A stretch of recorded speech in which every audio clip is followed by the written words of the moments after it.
T'es-tu déjà senti comme un voyageur errant, prisonnier d'un désert sans issue, où ta vie semble figée dans l'attente, loin de tes rêves qui, autrefois si proches, s'éloignent un peu plus chaque jour? Les retards s'accumulent, les portes restent closes, et tu te surprends à murmurer « Dieu m'a-t-il oublié ?» Si tu as déjà traversé des saisons de frustration, de stagnation ou de doute, alors l'histoire que je m'apprête à te raconter va bouleverser ta perception des choses. Car il existe un livre dans la Bible qui capture parfaitement ce sentiment. Une histoire d'attente prolongée, de détours inattendus et de leçons inestimables que l'on ne comprend souvent qu'après avoir longtemps tourné en rond.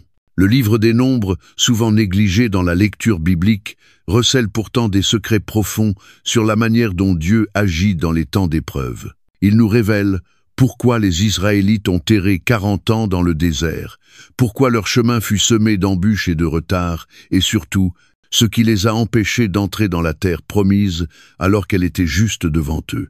Mais ce récit ancien n'est pas qu'un épisode d'une nation oubliée, c'est un miroir, le reflet de nos propres vies. Nous aussi, nous doutons, nous trébuchons à répétition, et nous nous interrogeons, pourquoi ne suis-je toujours pas là où Dieu m'a appelé à être? Mais attention, ce n'est pas seulement une histoire d'échec, c'est aussi une histoire de victoire. Certains sont morts dans le désert, tandis que d'autres ont traversé le fleuve et saisi l'héritage promis. Comment cela s'est-il produit? Comment une génération entière a-t-elle sombré dans le désespoir, alors qu'une autre s'est levée pour conquérir son destin? Et surtout, à quel groupe appartiens-tu?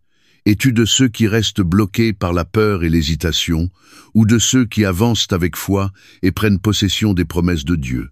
Accompagne-moi dans ce voyage à travers le livre des Nombres, où chaque chapitre dévoile des instants de tension, des rébellions dramatiques, des leçons coûteuses, mais aussi des miracles inouïs.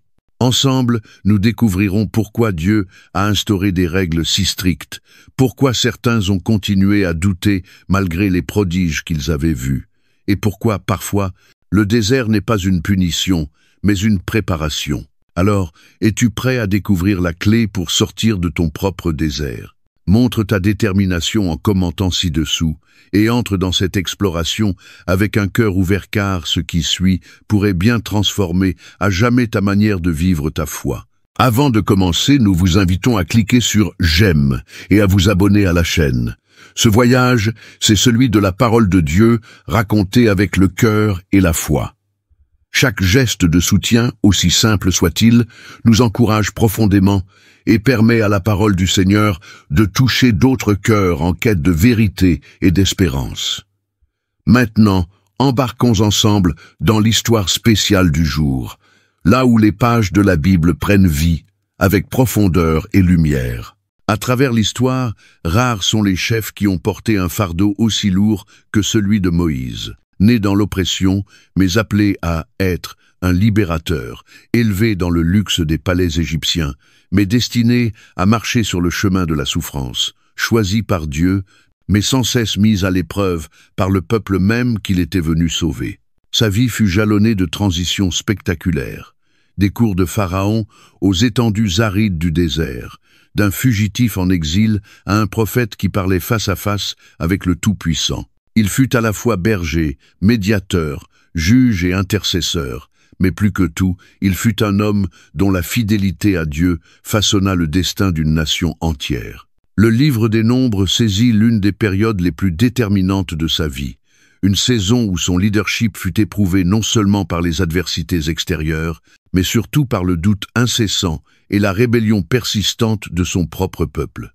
Pour mesurer pleinement le poids de ce qui se déroule dans le livre des Nombres, il faut d'abord comprendre l'état du peuple que Moïse dirigeait. Les Israélites, une nation née d'une promesse mais brisée par des siècles d'esclavage, avaient été délivrés de l'Égypte par la main puissante de Dieu. Ils avaient vu les plaies dévaster un empire, marché à pied sec au cœur de la mer Rouge et s'étaient tenus au pied du mont Sinaï lorsque Dieu lui-même était descendu dans le feu et le tonnerre, gravant son alliance sur des tables de pierre. Ils n'étaient plus des esclaves, mais un peuple mis à part, choisi pour hériter d'un pays ruisselant de lait et de miel, un pays promis à leurs ancêtres. Abraham, Isaac et Jacob. Pourtant, bien que leur corps ait quitté l'Égypte, leur cœur, eux, n'avaient pas encore appris à vivre comme un peuple libre, soumis au règne de Dieu. Voilà la grande tension qui définit leur traversée du désert. Libérés physiquement, ils restaient mentalement prisonniers de la peur, du doute et de la sécurité illusoire de ce qu'ils connaissaient, même si cela signifiait la servitude. À chaque obstacle, qu'il s'agisse de la faim, de la soif ou de l'incertitude du chemin, leur premier réflexe n'était pas de faire confiance à celui qui les avait délivrés avec puissance, mais de regretter l'Égypte. « Pourquoi nous avez-vous fait monter d'Égypte pour mourir dans ce désert ?» criaient-ils sans cesse, oubliant les coups de fouet des surveillants et la détresse de leurs gémissements. Nombre 14, 3-4. Ils avaient été libérés, mais pas encore transformés. C'est à ce moment charnière que commence le livre des non-blessures, le seuil de la promesse, mais encore enlacés dans les luttes de l'incrédulité. Installés au pied du mont Sinaï, là même où ils avaient reçu la loi divine et construit le tabernacle, les Israélites s'apprêtaient à entreprendre le voyage vers Canaan, le pays juré à leurs ancêtres. Mais avant de partir, Dieu demanda à Moïse de faire un recensement, de dénombrer les hommes aptes au combat, Nombre 1, 2, 3. Ce n'était pas un simple exercice administratif, c'était une déclaration solennelle. Israël n'était plus une masse errante d'esclaves affranchis, mais une armée, une nation en marche vers son héritage. Chaque tribu fut comptée, leurs effectifs inscrits et leur campement ordonné selon une disposition précise autour du tabernacle, la demeure de Dieu au milieu d'eux. L'organisation du camp portait une signification profonde. En son centre se dressait le tabernacle, rappel constant que la présence de Dieu n'était ni lointaine ni abstraite, mais réelle, au cœur de leur quotidien, les guidant, les gouvernant et les sanctifiant. Autour, les Lévites, consacrés au service sacerdotal, veillaient à ce que l'adoration et l'obéissance demeurent au cœur de la vie du peuple. Au-delà, les 12 tribus, chacune à sa place désignée, portaient une identité et une mission propre. Rien n'était laissé au hasard. Israël était structuré non pas comme un simple peuple en déplacement, mais comme une nation sainte, mise à part des nations païennes, conduite non par des rois humains, mais par la voix même de Dieu. Et pourtant, malgré cette préparation minutieuse, le désert allait dévoiler la pauvreté spirituelle du peuple. Car si extérieurement, ils étaient organisés, intérieurement leur cœur restait agité, leur foi fragile et leur fidélité à Dieu facilement ébranlée. Au moindre revers, les plaintes s'élevaient comme un feu de broussailles, murmures d'ingratitude, des soupirs de rébellion, des nostalgies d'Égypte. Ils se plaignaient de la nourriture, regrettant le pain miraculeux venu du ciel, le manna, en rêvant aux poireaux, aux oignons et aux poissons du pays de leur esclavage, comme si leur captivité avait été un festin. Nombre 11, 4-6. Lorsque l'eau manquait, ils oubliaient celui qui avait fendu la mer et accusaient Moïse de les avoir amenés dans ce lieu aride. Nombre 20, 2-5. Parfois même, leur rébellion dépassait les plaintes. Elle prenait la forme d'une contestation directe, comme dans la révolte de Corée et de ses partisans, qui accusèrent Moïse de s'être élevé au-dessus de l'assemblée du Seigneur. Nombre 16, 1-3. Encore et encore, ils refusaient de comprendre que le désert n'était pas une punition, mais une école, un lieu de transformation spirituelle pour devenir un peuple digne de l'héritage promis. Pour Moïse, le poids du leadership devenait écrasant. Lui qui avait jadis défié Pharaon avec assurance, se tenait désormais devant Dieu, exténué, implorant miséricorde pour un peuple qui semblait ne pas vouloir être sauvé. Il intercédait quand le jugement était mérité, se plaçait entre la colère divine et le péché du peuple, et parfois s'effondrait sous la charge de leurs réclamations incessantes. « Ai-je conçu tout ce peuple? Est-ce moi qui l'ai enfanté, pour que tu me dises « Porte-le sur ton sein, comme une nourrice porte un enfant » s'écria-t-il dans un moment de détresse, révélant l'intensité de son épuisement. Nombre 11, 12-14. Et pourtant, À travers chaque épreuve, il demeura fidèle notamment parce que ce n'était pas la valeur du peuple qui le motivait, mais sa connaissance intime de celui qui l'avait appelé. Mais Moïse, comme tout homme, n'était pas exempt de failles. Le désert ne façonnait pas que le peuple, il le façonnait, lui aussi. Malgré le buisson ardent, les dialogues avec Dieu et la révélation de la loi sur le Sinaï, il restait humain, sujet à l'irritation et à l'erreur. Et dans un moment de colère, lorsqu'il frappa le rocher, au lieu de lui parler comme Dieu le lui avait ordonné, il scella son propre sort. Nombre 20, 10-12. Cette désobéissance lui coûta ce qu'il avait poursuivi pendant des décennies, l'entrée en terre promise. Il la contemplerait de loin mais n'y mettrait jamais les pieds.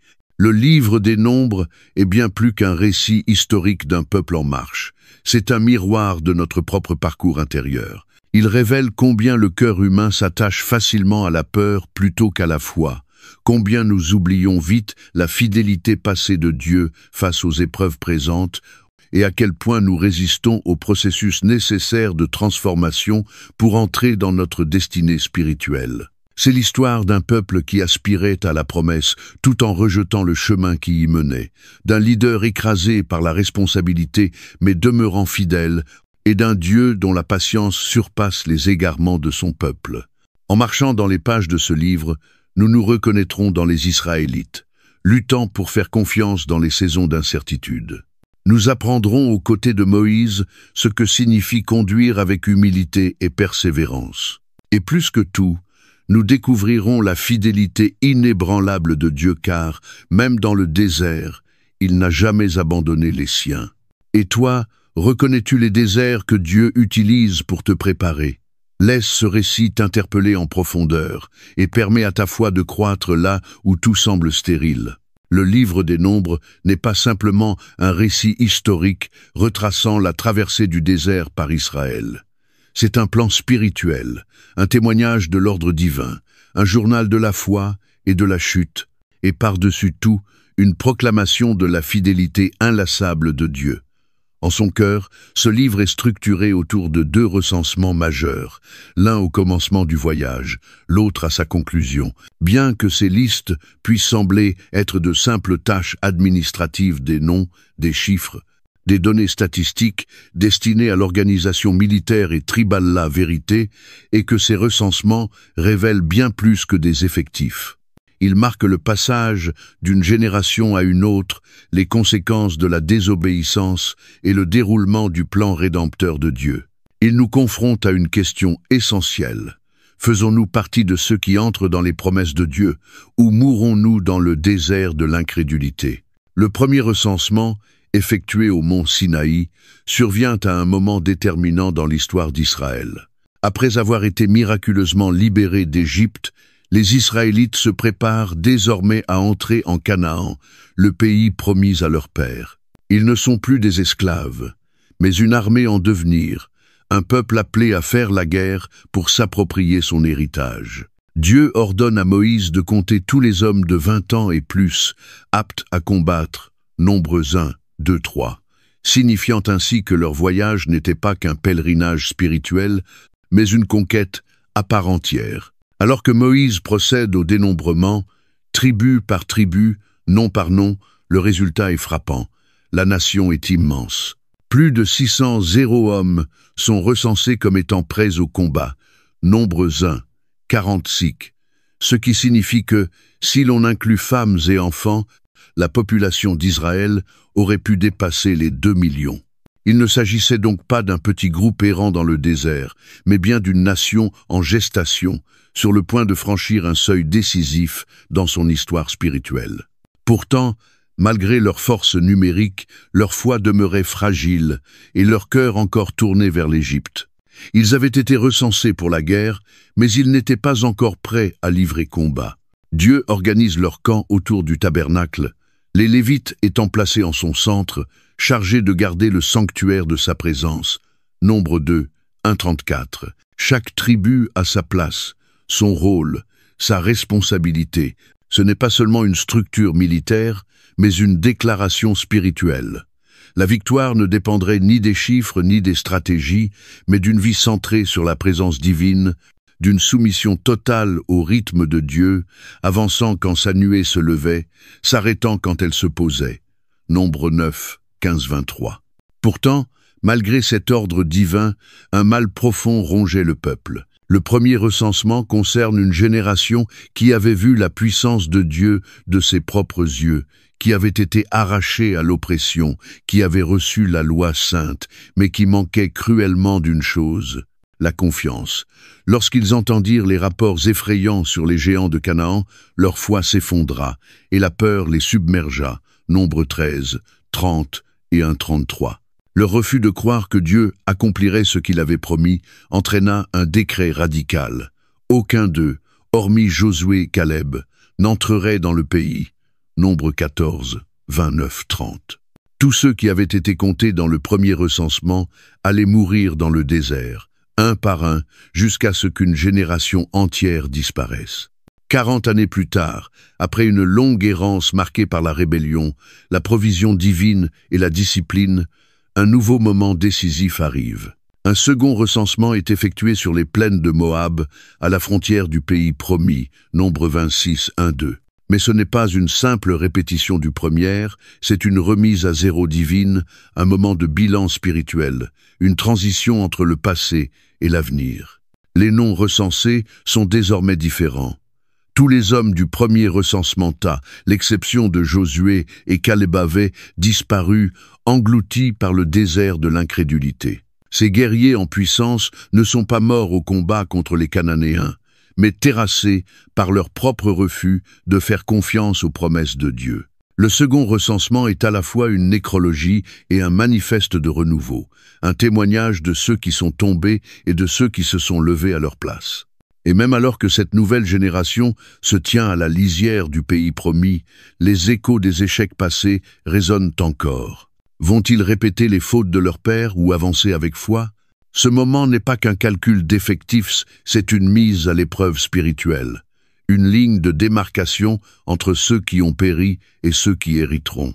Les tribus sont à nouveau comptées, et certaines, comme Juda, ont prospéré, tandis que d'autres, comme Siméon, ont connu un déclin drastique, peut être conséquence directe de leur implication dans le péché de Baal-Péor, où nombre d'entre eux périrent sous le jugement divin. Nombre 25, 1-9. Ces chiffres ne sont pas neutres. Ils racontent l'état spirituel d'Israël, montrant que l'obéissance conduit à la croissance, tandis que la rébellion mène à la perte. Un détail saisissant du second recensement est l'histoire des filles de Tselofchad, 5 femmes courageuses qui osèrent se présenter devant Moïse pour réclamer l'héritage de leur père. Nombre 27, 1-11. Dans une culture où l'héritage passait par les fils, leur initiative atteste que les promesses de Dieu ne sont pas limitées par les normes humaines. Leur cause donna lieu à une décision divine qui garantit la justice, soulignant que ce recensement n'était pas qu'une affaire de nombre, mais qu'il s'agissait de s'assurer que chaque héritier reçoive sa part de la promesse. Ainsi, bien que séparés par 40 années, ces deux recensements racontent une histoire unique, celle de la promesse et de ses conséquences, de la foi et de l'échec, de la mort et du renouveau. Ils nous rappellent qu'être compté parmi le peuple de Dieu ne suffit pas. Seule la foi, nourrie par l'obéissance, permet d'entrer dans ses promesses et d'éviter de périr dans le désert de l'incrédulité. Pour nous, croyants d'aujourd'hui, ce contraste est percutant. Nous aussi avons été délivrés non de l'Égypte, mais du péché. Nous avons reçu une promesse non d'une terre physique, mais d'un héritage éternel en Christ. Romains 8, 17. Mais comme Israël, nous devons choisir. Avancerons-nous dans la foi en faisant confiance à la puissance de Dieu pour accomplir ses promesses? Ou reculerons-nous, accrochés aux repères rassurants du passé? La première génération d'Israël n'a pas péri faute de miracles, mais faute de foi. Ils avaient vu la mer Rouge s'ouvrir, le manna tomber du ciel, l'eau jaillir du rocheret. Pourtant, ils ne crurent pas que le même Dieu leur donnerait la victoire à Canaan. C'est là une mise en garde solennelle.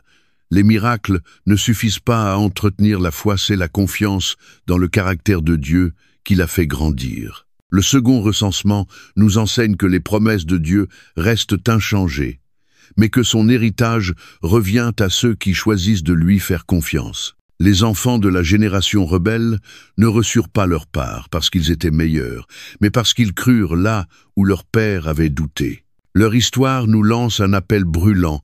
Seras-tu de ceux qui périssent dans le doute ou de ceux qui marchent avec foi pour entrer dans les promesses de Dieu? Alors que ce double recensement trace la frontière entre l'échec et l'accomplissement, laisse-le interroger ton cœur. Ta foi est-elle assez ancrée pour franchir le seuil des promesses de Dieu, ou resteras-tu figé aux portes du pays promis, paralysé par le doute? Au cœur de l'immensité aride du désert, là où les paysages s'étendent à perte de vue et où la rudesse du chemin pesait sur le peuple d'Israël comme un fardeau constant, Dieu n'a pas abandonné son peuple élu à une errance désorganisée. Au contraire, il leur a donné un ordre divin, une structure précise et une intention profonde, instaurant un système d'organisation bien plus qu'un simple dispositif de gestion d'un peuple nomadé. C'était une véritable charte spirituelle vivante, une illustration concrète de sa présence au milieu d'eux, de son appel à la sainteté et de son désir de faire d'eux un peuple à part. L'agencement du camp israélite, commandé avec précision par Dieu et fidèlement consigné dans Nombre 2, ne répondait pas à une logique purement stratégique ou militaire. C'était une déclaration d'identité, un rappel visible que toute leur existence tournait autour de Dieu, et une préfiguration de l'ordre spirituel que le Seigneur souhaite encore aujourd'hui pour son peuple. Au centre du camp trônait le tabernacle, la demeure de Dieu, cœur battant de la vie d'Israël. Ce n'était pas une simple tente, ni un symbole religieux quelconque, c'était la manifestation tangible de la présence divine, le lieu où sa gloire descendait sous forme de nuée le jour et de feu la nuit. Nombre 9, Shuwud Archleo. Contrairement aux nations païennes, dont la vie gravitait autour de leur roi, de leur richesse ou de leur puissance militaire, Israël devait être un peuple centré sur Dieu lui-même, tant littéralement que spirituellement. Ce choix n'était pas seulement pratique, il était profondément théologique. Il proclamait une vérité fondamentale qui résonne à travers toute l'Écriture et jusque dans nos vies. Lorsque Dieu est au centre, tout trouve sa place. Mais lorsqu'il est écarté, le désordre et la confusion s'installent inévitablement. Autour du tabernacle, les plus proches de ses limites sacrées, se trouvaient les Lévites, la tribu consacrée au service du sanctuaire et au sacerdoce, Nombre 1, 50-53. Contrairement aux autres tribus appelées au combat, les Lévites étaient mis à part pour l'œuvre du Seigneur.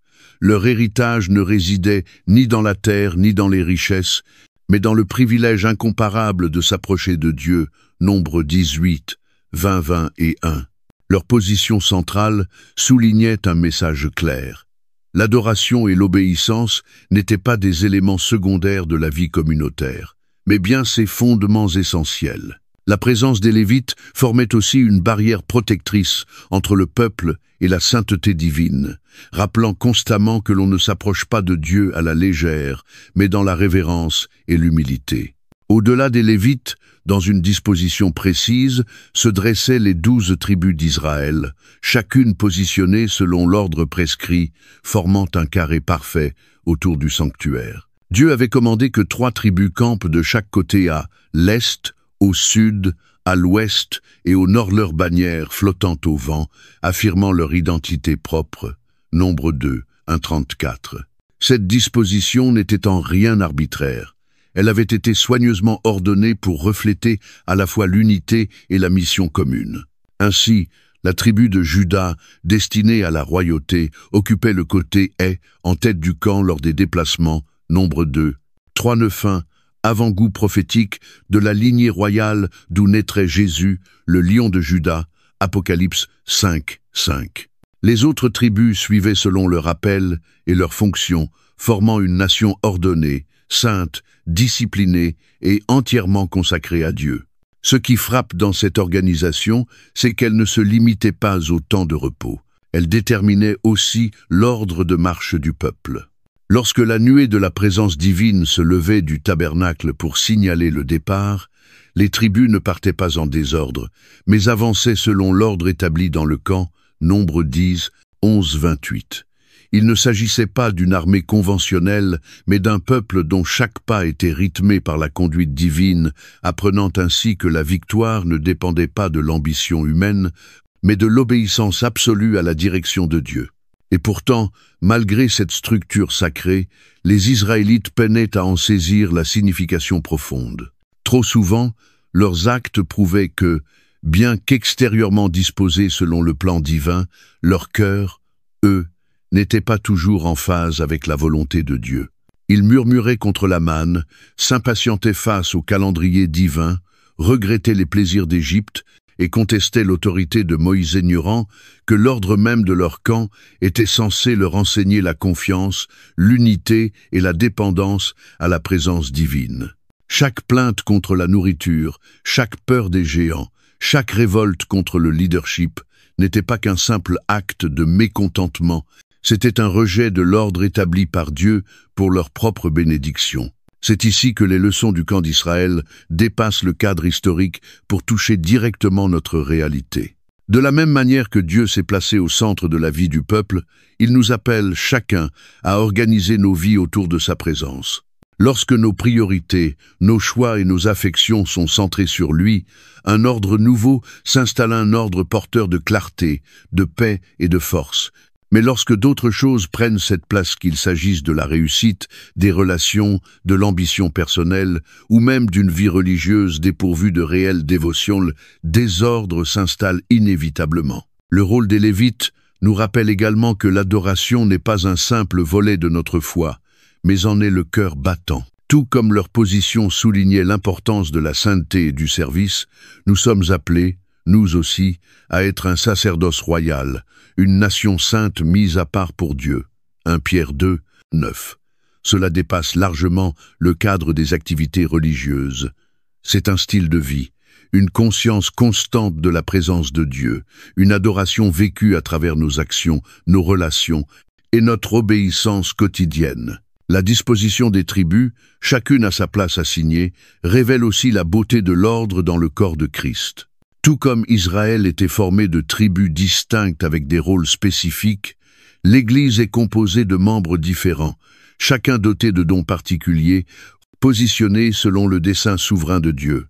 1 Corinthiens 12, 12-27. Lorsque chaque membre fonctionne selon son appel, le corps tout entier prospère. Mais dès que surgissent la comparaison, la rivalité ou l'insatisfaction, la dysfonction s'installe. Les tribus d'Israël prospéraient lorsqu'elles avançaient en unité. Mais lorsque les divisions naquirent, comme cela se produira dans les générations suivantes, la nation connut un grand déclin.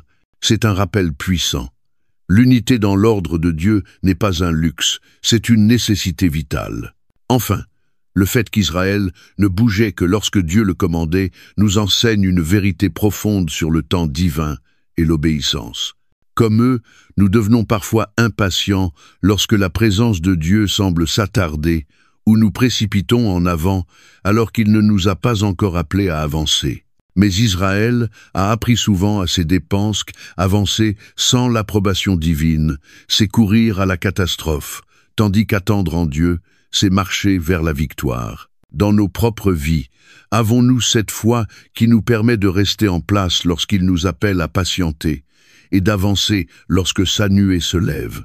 Le camp d'Israël, organisé avec tant de soin et structuré par la volonté divine, était bien plus qu'un simple agencement de tentes au milieu du désert.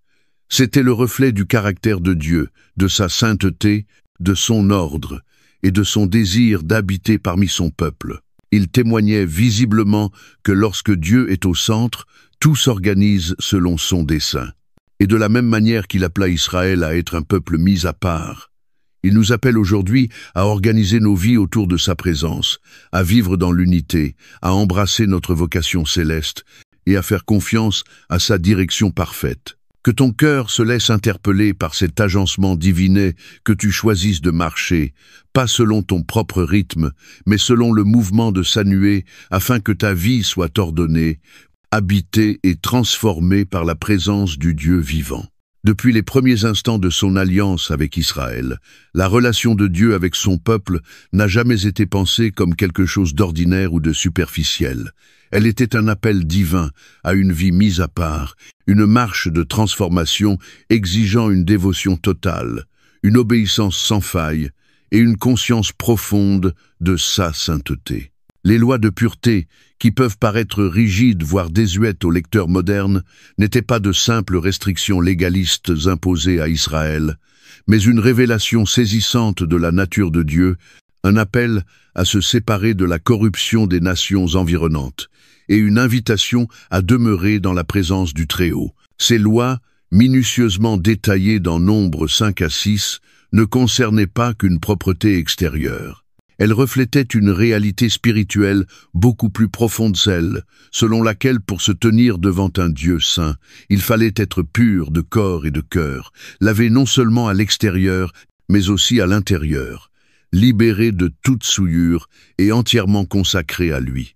Les Israélites, récemment délivrés de siècles d'oppression en Égypte, étaient encore en train de désapprendre les réflexes de l'esclavage pour embrasser leur nouvelle identité de nation sainte. Bien qu'ils aient été témoins de miracles extraordinaires, la mer Rouge, fendue devant eux, Exode 14, 20 et 1, 22, la voix tonitruante de Dieu au mont Sinaï, Exode 19, 6-19 leur cœur restait enclin à la rébellion, leur foi fragile, et leur compréhension de la sainteté de Dieu encore incomplète. C'est dans le désert, ce lieu de dépouillement et d'épreuve, que Dieu commença à forger en eux la véritable signification d'être son peuple élu, non, pas seulement par le nom, mais par le caractère, par la conduite, par la consécration.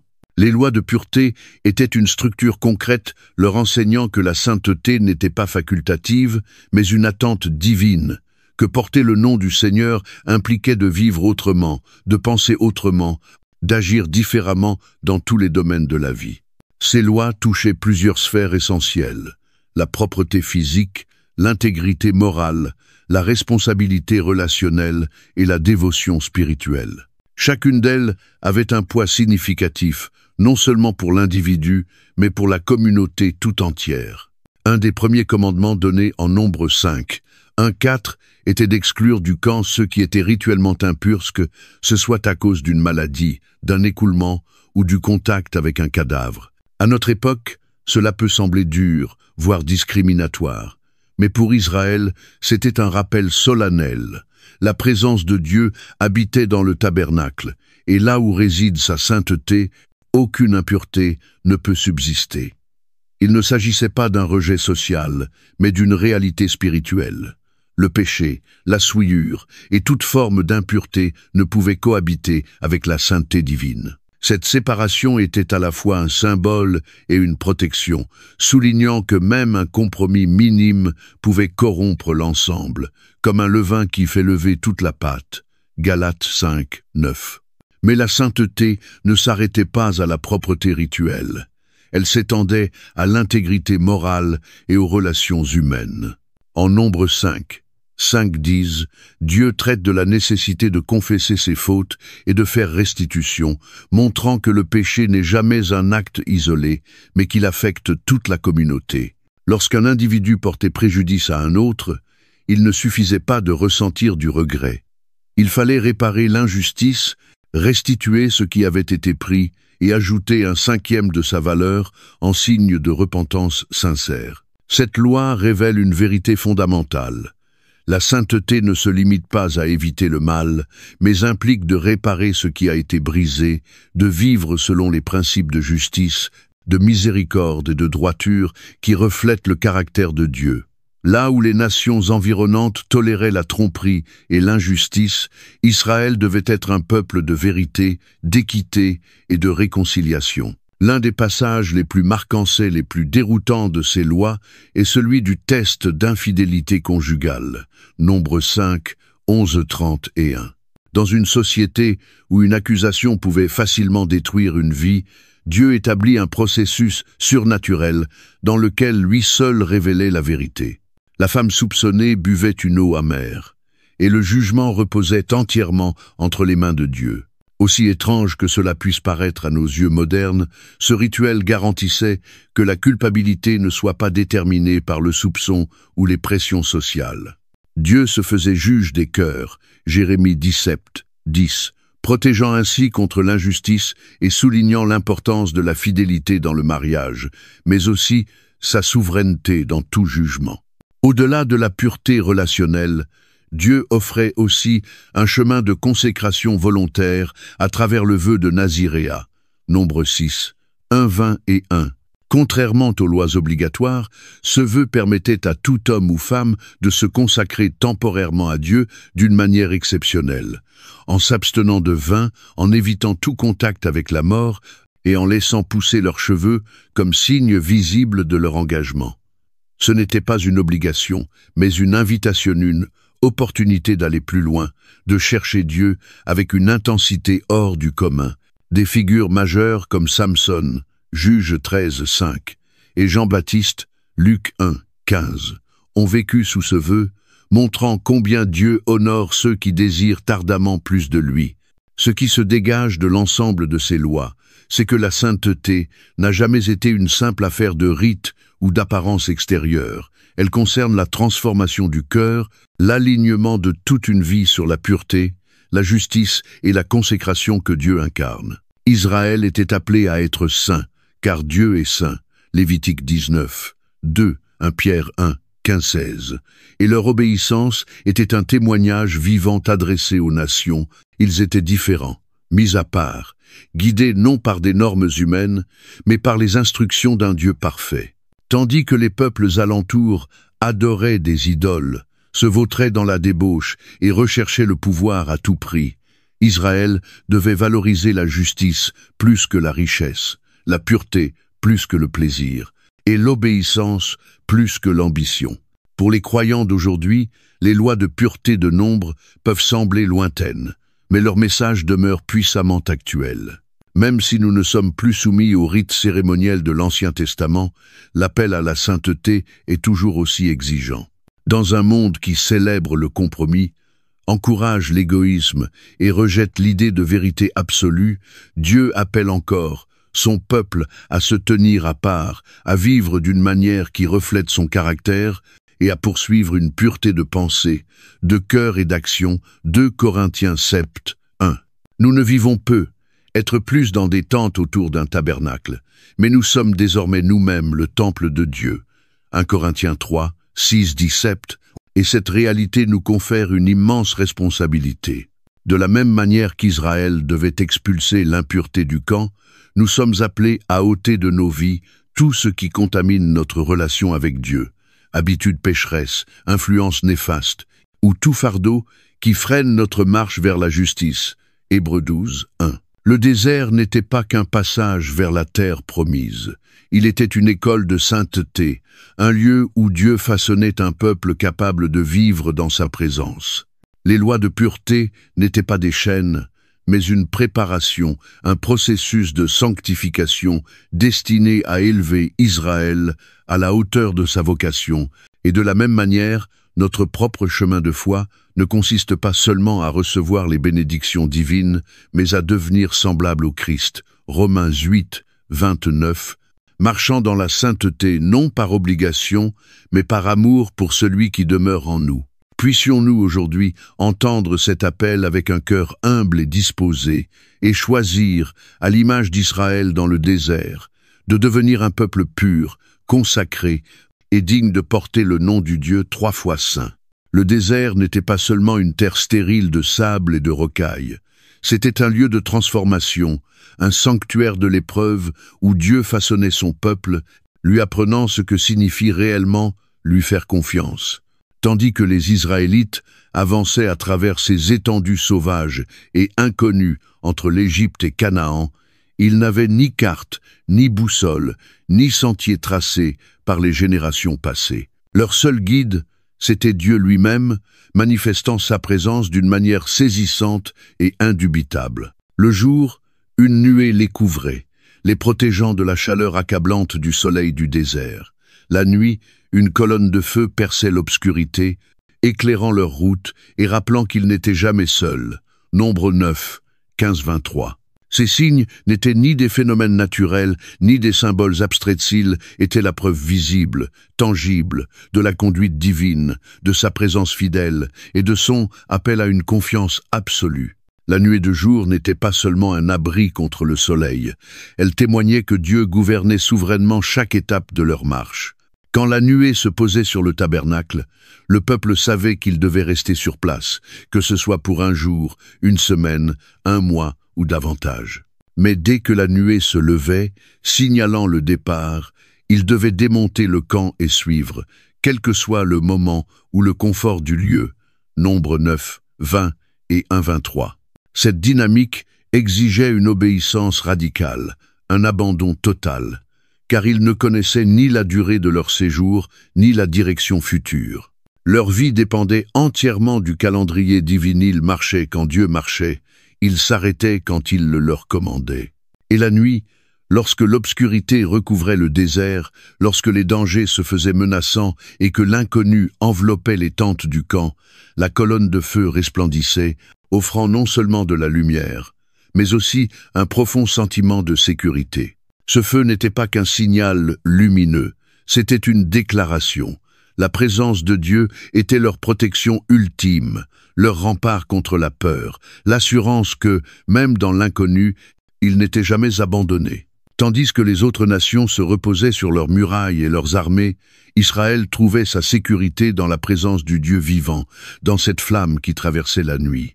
Mais la direction de Dieu ne s'exprimait pas seulement par des signes visuels. Elle résonnait aussi dans les sons des trompettes d'argent, nombre 10, 1-10.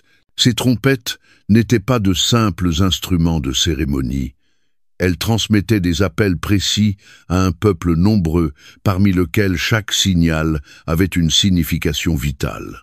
On les faisait retentir pour rassembler le peuple, pour signaler un départ, pour appeler au combat, ou encore pour marquer les temps de joie et d'adoration. Chaque son portait un message distinct, et chaque Israélite devait être attentif à l'interpréter. Ignorer la voix de la trompette, c'était risquer de se retrouver désynchronisé avec le mouvement de Dieu. Ces trompettes représentaient l'importance de la vigilance spirituelle, de l'unité communautaire et de l'obéissance attentive aux instructions divines.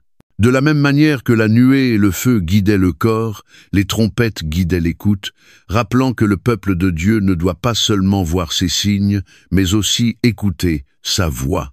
Ce principe reste plus que jamais d'actualité aujourd'hui. Dieu parle encore, il guide encore, il appelle toujours son peuple à se mouvoir selon ses directives, mais sommes-nous vraiment à l'écoute?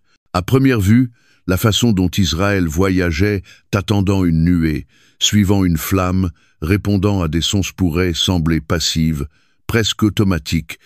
Pourtant, c'était l'une des plus grandes épreuves de foi qu'ils aient jamais affrontées. Pour un peuple issu de l'esclavage, où chaque aspect de la vie était dicté par l'oppresseur, le désert offrait un tout autre paradigme, celui d'une dépendance entière à Dieu, non seulement pour la subsistance, mais aussi pour la direction elle-même. Ils n'étaient pas maîtres de leur rythme. Ils ne décidaient ni du moment de s'installer, ni de celui de repartir, ni du chemin à suivre. Parfois, ils auraient aimé s'établir durablement dans un lieu agréable, mais la nuée se levait dès le lendemain, les poussant à repartir. D'autres fois, ils brûlaient d'impatience de continuer, mais la nuée restait immobile des semaines, voire des mois, les contraignant à patienter dans une immobilité frustrante. Leur voyage n'était pas dicté par l'efficacité ou le confort, mais par la foi en un Dieu dont le timing est toujours parfait, même quand il défie notre logique humaine. Et nous ? Combien de fois sommes-nous pris dans cette même tension intérieure? Nous voulons avancer, mais Dieu nous dit d'attendre. Nous sommes agités dans des saisons de silence, mais lui nous appelle à la paix. Nous croyons être prêts pour la prochaine étape, alors qu'il sait que nous ne le sommes pas encore. Comme Israël, nous sommes souvent tentés de précipiter les choses avant l'heure, ou de résister lorsqu'il nous dit « Va ». Mais le message du désert est limpide. Lorsque nous suivons la direction de Dieu, nous marchons dans sa provision et sous sa protection.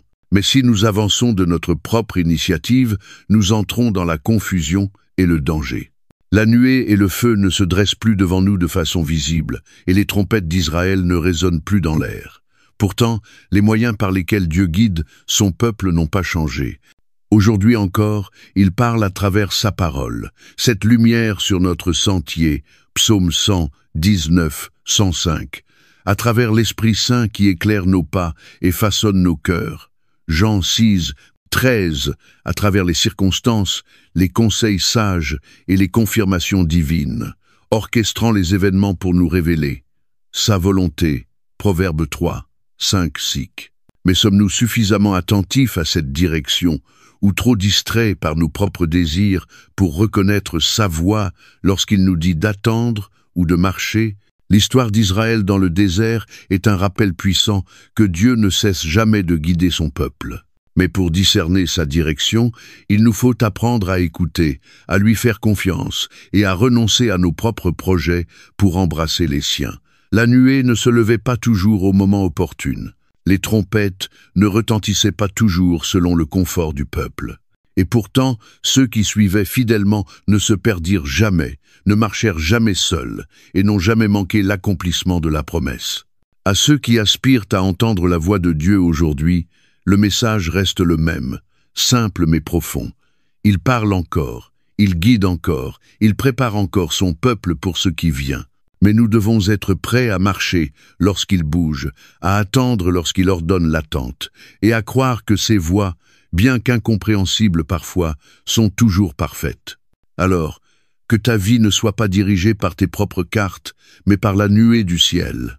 Écoute la voix de la trompette divine, suis le feu de sa présence, et découvre que dans la fidélité à sa direction se trouve la paix, la force et l'héritage. Le désert n'était pas simplement une traversée de paysages arides. C'était un champ de bataille spirituel, une longue saison d'épreuves durant laquelle les cœurs des Israélites furent mis à nu, leur confiance en Dieu sans cesse éprouvée, et leur obéissance ou leur désobéissance rencontrait des conséquences claires et irréversibles. À maintes reprises, malgré les merveilles manifestes de Dieu, malgré leur libération surnaturelle de l'oppression égyptienne par des signes et des plaies miraculeuses, Exode 7.12, malgré leur passage à sec au travers des eaux de la mer Rouge, Exode 14, 20 et 1.22, et malgré la provision quotidienne de la manne céleste, Exode 6, 4, 5, le peuple trouva toujours motif à se plaindre, à se rebeller, à douter du plan divin. Chaque acte de désobéissance portait en lui des conséquences dévastatrices, servant à la fois d'avertissement et d'enseignement. Un rappel que le péché ne passe jamais inaperçu, que la rébellion nous éloigne des promesses de Dieu et que l'incrédulité retarde l'accomplissement de ses bénédictions. Le désert n'était certes pas destiné à être un lieu de confort, et pourtant, Dieu avait pourvu de manière extraordinaire la manne tombant du ciel, l'eau jaillissant du rocher, sa présence visible les guidant jour et nuit. Mais malgré cette provision surnaturelle, leur cœur s'impatientait, leur convoitise étouffait leur gratitude, et leur insatisfaction les amenait à désirer les prétendus plaisirs de l'Égypte plutôt que de se confier dans la suffisance des dons de Dieu. Nous nous souvenons des poissons que nous mangions en Égypte, pour rien, des concombres, des melons, des poireaux, des oignons et de l'ail. Maintenant, notre âme est desséchée, plus rien, nos yeux ne voient que de la manne. Nombres 11, 5, 6.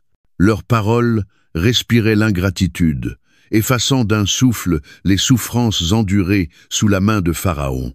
Ils avaient oublié les chaînes, idéalisant le passé simplement parce que le présent exigeait la foi et la patience. Et combien de fois faisons-nous de même, aspirant à ce dont Dieu nous a délivrés, simplement parce que l'obéissance demande d'attendre. Dieu exauça leur demande mais à un prix terrifiant.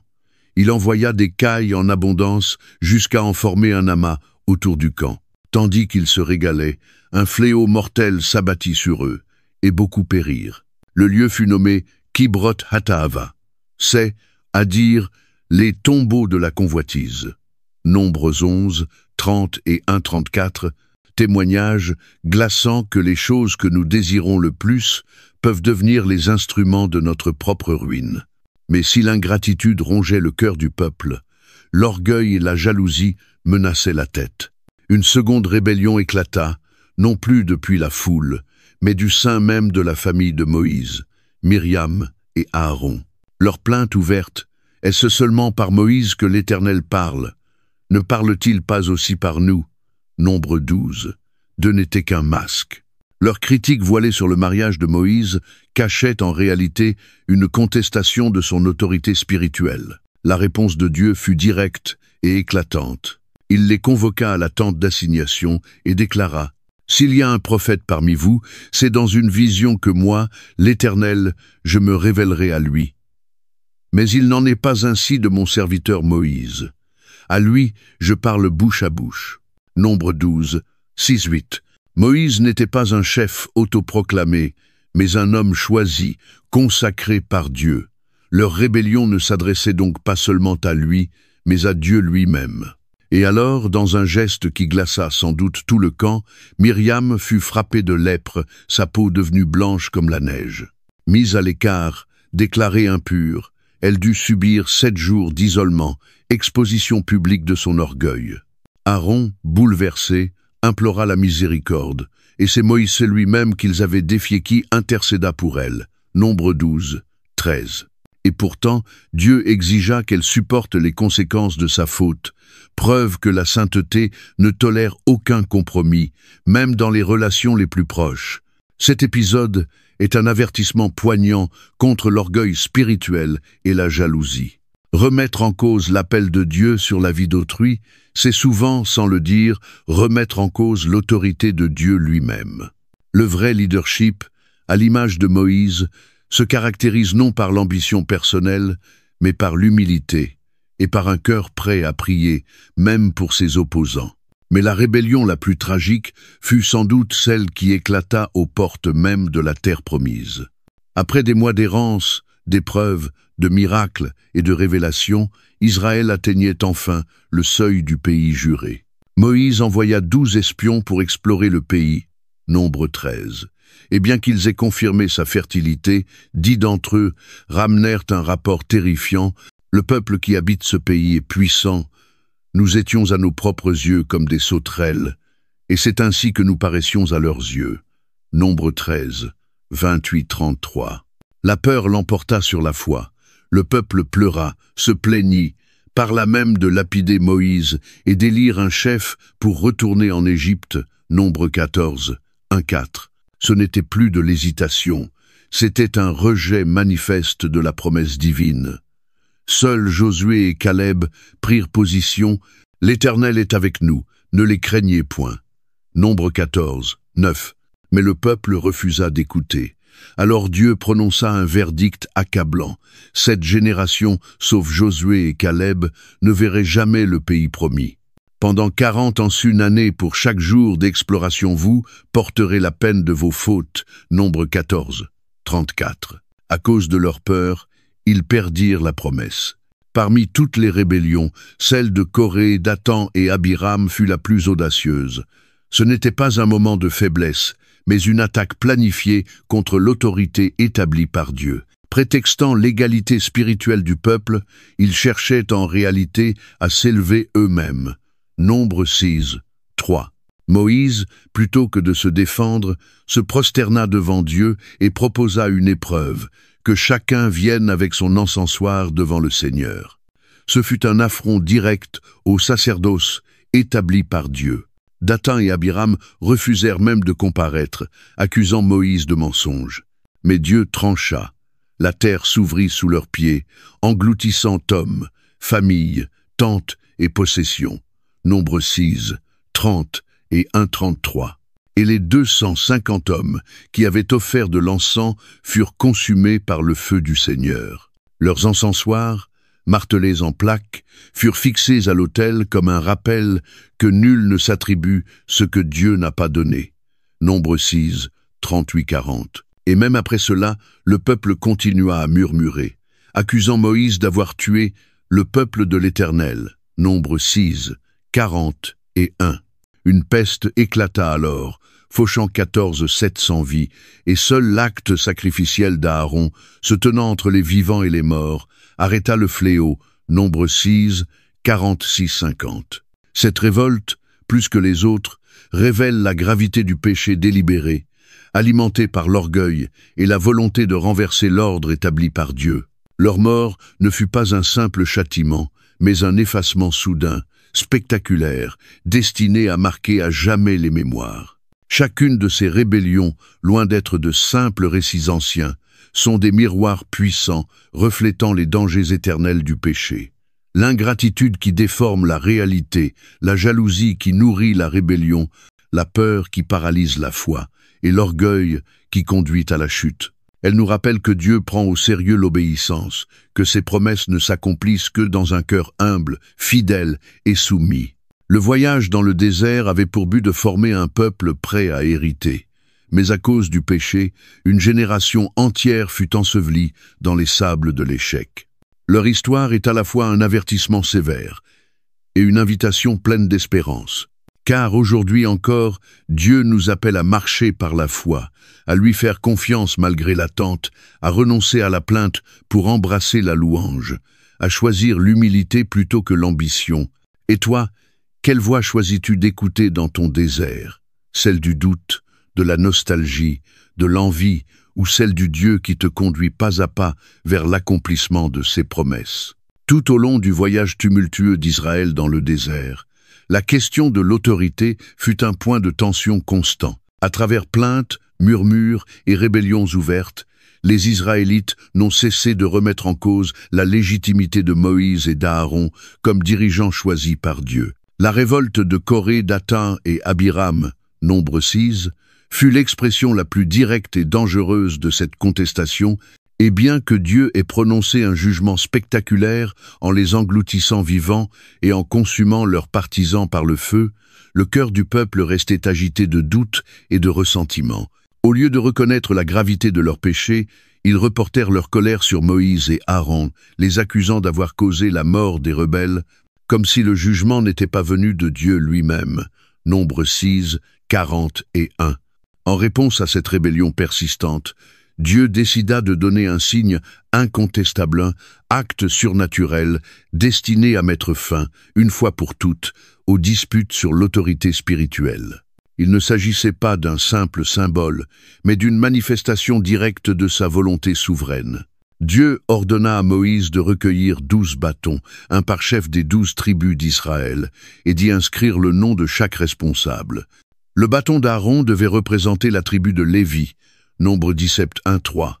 Ces bâtons, simples morceaux de bois mort, furent déposés dans la tente d'assignation, devant l'arche de l'Alliance, dans la présence même de Dieu. Puis l'Éternel déclara, « Le bâton de l'homme que je choisirai fleurira, et je ferai cesser de devant moi les murmures que profèrent contre vous les enfants d'Israël. » Nombre 17, 5. Ce geste était un défi direct lancé à tous ceux qui doutaient, une démonstration éclatante que Dieu seul établit l'autorité, et que nulle ambition humaine ne peut renverser ce qu'il a décrété. Le peuple avait vu Dieu juger par le feu, les tremblements de terre et les fléaux, mais, cette fois, il allait manifester sa volonté à travers un miracle de vie surgissant de la mort, un bois sec, soudainement animé par la puissance divine. Le lendemain, lorsque Moïse entra dans la tente d'assignation, ce qu'il découvrit dépassa toute attente. Le bâton d'Aaron non seulement avait fleuri, mais il avait bourgeonné, fleuri et même produit des amandes mûres. Nombre 17, 8. Ce n'était pas un simple signe de croissance, mais une triple preuve de vie, de beauté et de fruits. Un miracle aussi visible qu'irréfutable. Ce prodige portait une symbolique profonde. Les bourgeons représentaient la vie nouvelle jaillissant de la mort, démontrant que l'appel de Dieu produit toujours la fécondité spirituelle, là où la rébellion ne mène qu'à la destruction. Les fleurs parlaient de la faveur divine, affirmant que le sacerdoce d'Aaron n'était pas le fruit d'un choix humain, mais d'un décret céleste. Quant aux amandes pleines et mûres, elles signifiaient l'accomplissement. Ce que Dieu commence, il l'amène à son terme. Philippiens 1, 6. Le fait que le bâton ne se soit pas contenté de fleurir, mais qu'il ait porté du fruit, était un rappel puissant. La véritable autorité spirituelle ne se proclame pas, elle se reconnaît par ses fruits. Jésus le confirmera bien plus tard. Vous les reconnaîtrez à leurs fruits, Matthieu 7, 6. Un leader choisi par Dieu ne se distingue pas par sa position ou ses prétentions, mais par l'impact spirituel réel, la croissance et les signes évidents de la bénédiction divine. Dieu ordonna alors à Moïse de placer le bâton d'Aaron dans l'arche de l'Alliance, afin qu'il serve de témoignage permanent pour toutes les générations. Nombre 17, 10. Dès lors, la question de l'autorité sacerdotale fut réglée, et toute contestation future serait interprétée comme une rébellion contre Dieu lui-même. Ce signe de sélection divine visait à briser le cycle de murmures et de contestations qui rongeait le camp d'Israël. Le bâton fleuri, conservé dans le lieu très saint du sanctuaire, proclamait que Dieu seul choisit, établit et soutient ceux qu'il appelle. Bien que cet événement ait eu lieu il y a des millénaires, sa portée spirituelle demeure intacte. Le message du bâton d'Aaron parle encore aujourd'hui. Il nous enseigne que l'autorité spirituelle ne s'impose pas, elle est donnée par Dieu et confirmée par des signes visibles de vie, de paix et de fruits. La rébellion de Corée et la confirmation d'Aaron nous rappellent que l'ambition spirituelle, lorsqu'elle est détachée de l'appel de Dieu, mène à la ruine. Dans chaque génération, certains cherchent le pouvoir par orgueil ou envie, mais seul Dieu élève ceux qu'il veut utiliser. Romains 13, 1. Un bâton mort qui reprend vie est un symbole saisissant de la fécondité que Dieu accorde à ceux qui demeurent en lui. Celui qui demeure en moi et en qui je demeure porte beaucoup de fruits, car sans moi vous ne pouvez rien faire. Jean 15, 5. Korah et ses partisans convoitaient une fonction qui ne leur appartenait pas, et Dieu les jugea sévèrement. Leur histoire reste un avertissement. Contester l'ordre divin par ambition personnelle est une transgression grave. Jacques 3, 1. Le bâton fleuri nous enseigne qu'il ne s'agit pas de s'élever, mais d'être établi, non de séduire, mais de porter du fruit. Enfin, l'image du bâton mort qui s'anime et fleurit dans la présence de Dieu pointe directement vers Jésus-Christ. Lui aussi, suspendu à un bois mort, a été cloué sur une croix. Et pourtant, 3 jours plus tard, il s'est relevé en puissance et en gloire, 1 Corinthiens 15, 4. Il est le souverain sacrificateur parfait, choisi par Dieu pour intercéder éternellement en notre faveur. Hébreux 4, 14-16. De même qu'Israël a dû apprendre à se soumettre au choix de Dieu, nous sommes appelés à reconnaître, honorer et soutenir ceux que Dieu appelle aujourd'hui dans le ministère, dans l'Église, dans la communauté des croyants. Nous ne sommes pas appelés à convoiter ou à rivaliser, mais à faire confiance à la sagesse de Dieu, à marcher dans l'humilité et à porter du fruit dans le rôle qu'il nous confie. Et toi, cherches-tu à faire fleurir ton propre bâton ou attends-tu que Dieu fasse naître la vie là où lui seul peut la produire ? Rappelle-toi, c'est dans sa présence et non dans nos ambitions que jaillit la vraie fécondité spirituelle. Parmi toutes les épreuves qu'Israël a traversées au cours de son long et pénible périple dans le désert, l'un des moments les plus marquants et profondément symboliques fut celui où le peuple, une fois de plus, se retrouva en pleine crise de soif.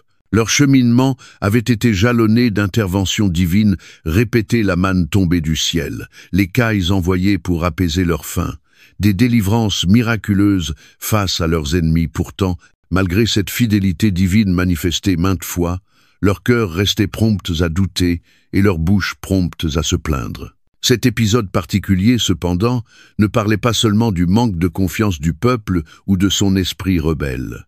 Il mettait aussi en lumière son chef, Moïse, et un tournant décisif qui allait bouleverser à jamais son destin. Et au cœur de cette scène, c'est une leçon universelle sur les conséquences de l'obéissance ou de son absence qui nous est transmise.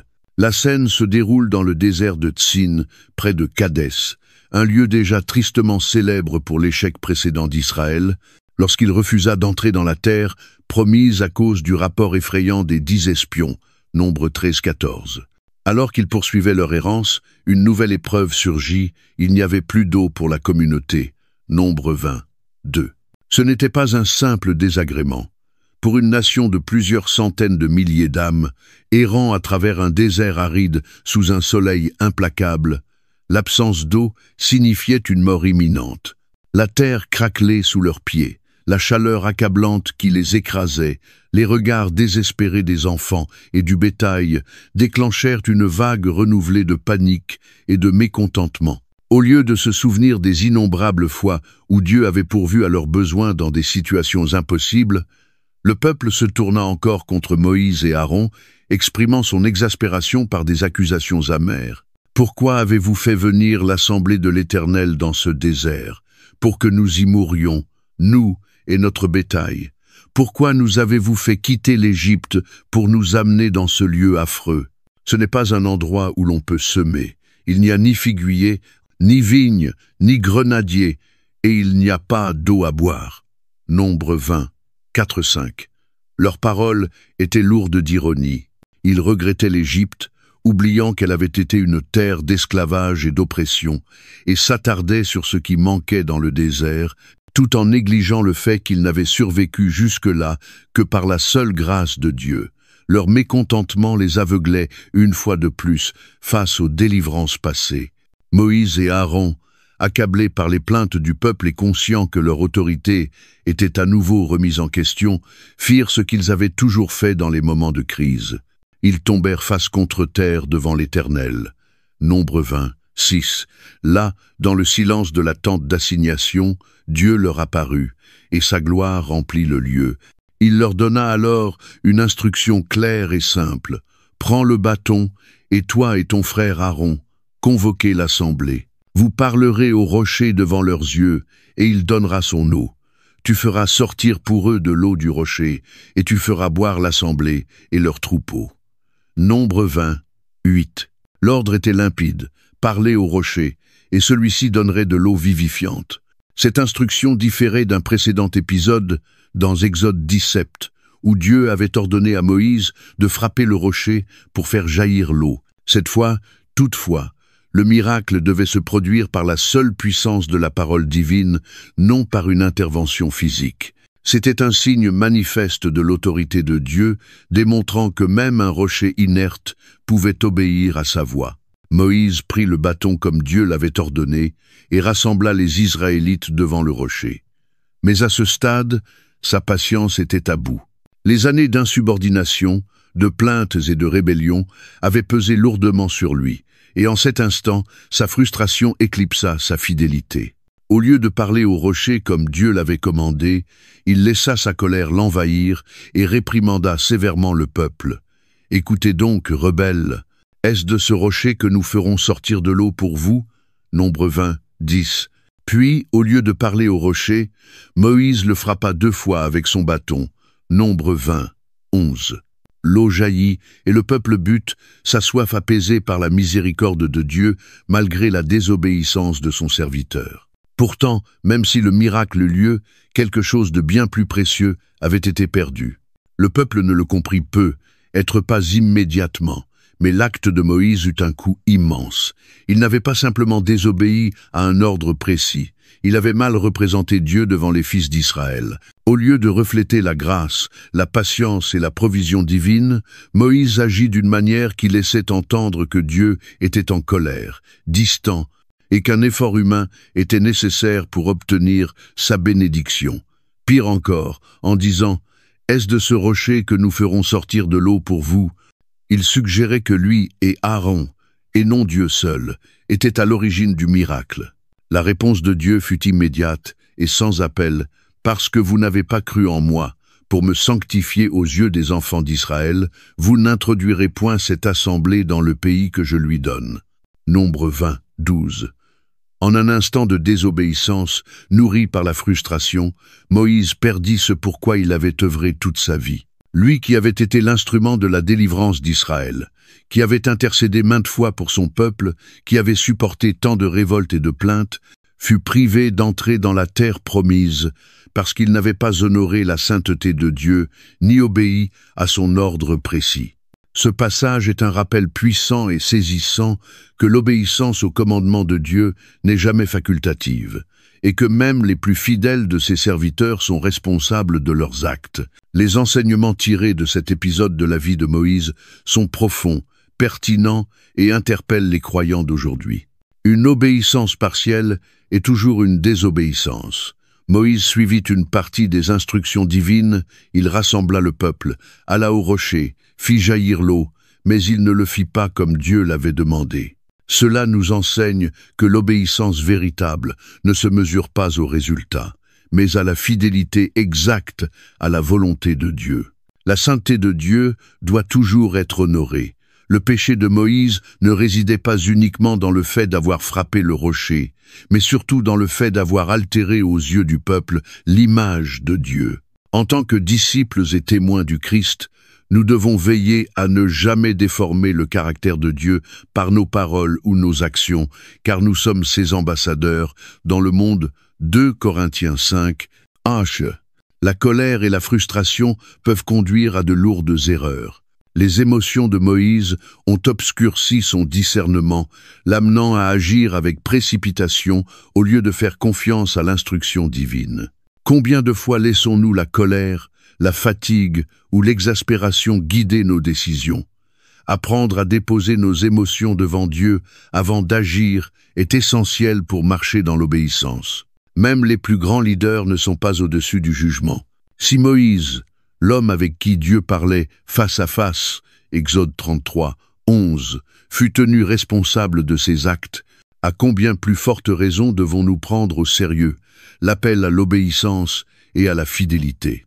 Toute responsabilité spirituelle exige vigilance, humilité et une confiance constante en Dieu plutôt qu'en nos propres forces.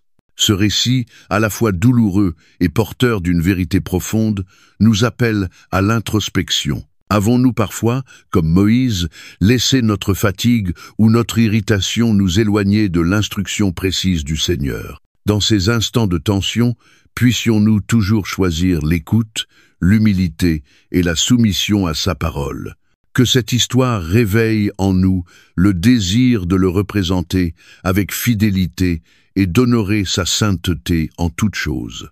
Tout au long de leur long et difficile périple dans le désert, les Israélites furent témoins d'innombrables démonstrations de la puissance, de la provision et de la protection divine. Pourtant, en dépit des preuves évidentes de la fidélité de Dieu, leur cœur demeurait agité et leur patience s'amenuisait. À maintes reprises, leur frustration, leurs doutes et leur ingratitude prenaient le pas sur leur foi, les conduisant dans des cycles de plaintes, de rébellion et de jugement divin. L'un de ces moments, rapporté dans Nombre 21, 4-9, s'avéra être un tournant décisif non seulement dans l'histoire d'Israël, mais aussi dans la grande fresque de la rédemption qui trouvera plus tard son accomplissement en Jésus-Christ. Cet épisode, qui pourrait d'abord sembler être une manifestation sévère de la discipline divine, révèle en réalité une profonde préfiguration de l'Évangile, dévoilant la miséricorde de Dieu, son moyen de salut, et son plan ultime pour guérir l'humanité du venin du péché. C'est ici, dans ce désert aride, que le serpent d'airain élevé sur une perche allait devenir une puissante image prophétique du Christ sur la croix, offrant non seulement la guérison physique à Israël, mais aussi la promesse du salut éternel à tous ceux qui croiront. Alors que les Israélites avançaient depuis le mont Hor en direction du pays d'Édom, la route, longue et pénible, était semée d'épreuves. Plutôt que de persévérer dans la foi et de se souvenir qu'ils marchaient vers la terre promise, ils laissèrent leur impatience se transformer en ressentiment et leur ressentiment en rébellion ouverte. Une fois de plus, ils élevèrent la voix pour se plaindre, non seulement contre Moïse, mais contre Dieu lui-même, disant « Pourquoi nous avez-vous fait monter hors d'Égypte pour que nous mourions dans le désert? Il n'y a point de pain, il n'y a point d'eau, et notre âme est dégoûtée de cette misérable nourriture. » Nombre 20 et 1, 5. Leurs paroles étaient empreintes d'ingratitude et d'arrogance. Ils méprisaient la manne miraculeuse, ce pain venu du ciel, qui les avait nourris chaque jour, et remettaient en question le but même du voyage, insinuant que Dieu les avait délivrés d'Égypte uniquement pour les faire mourir. Ce n'était pas une simple plainte. C'était un rejet pur et simple de la provision divine, une négation de sa fidélité.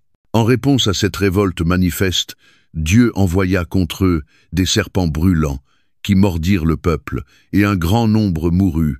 Nombre 20 et 1, 6.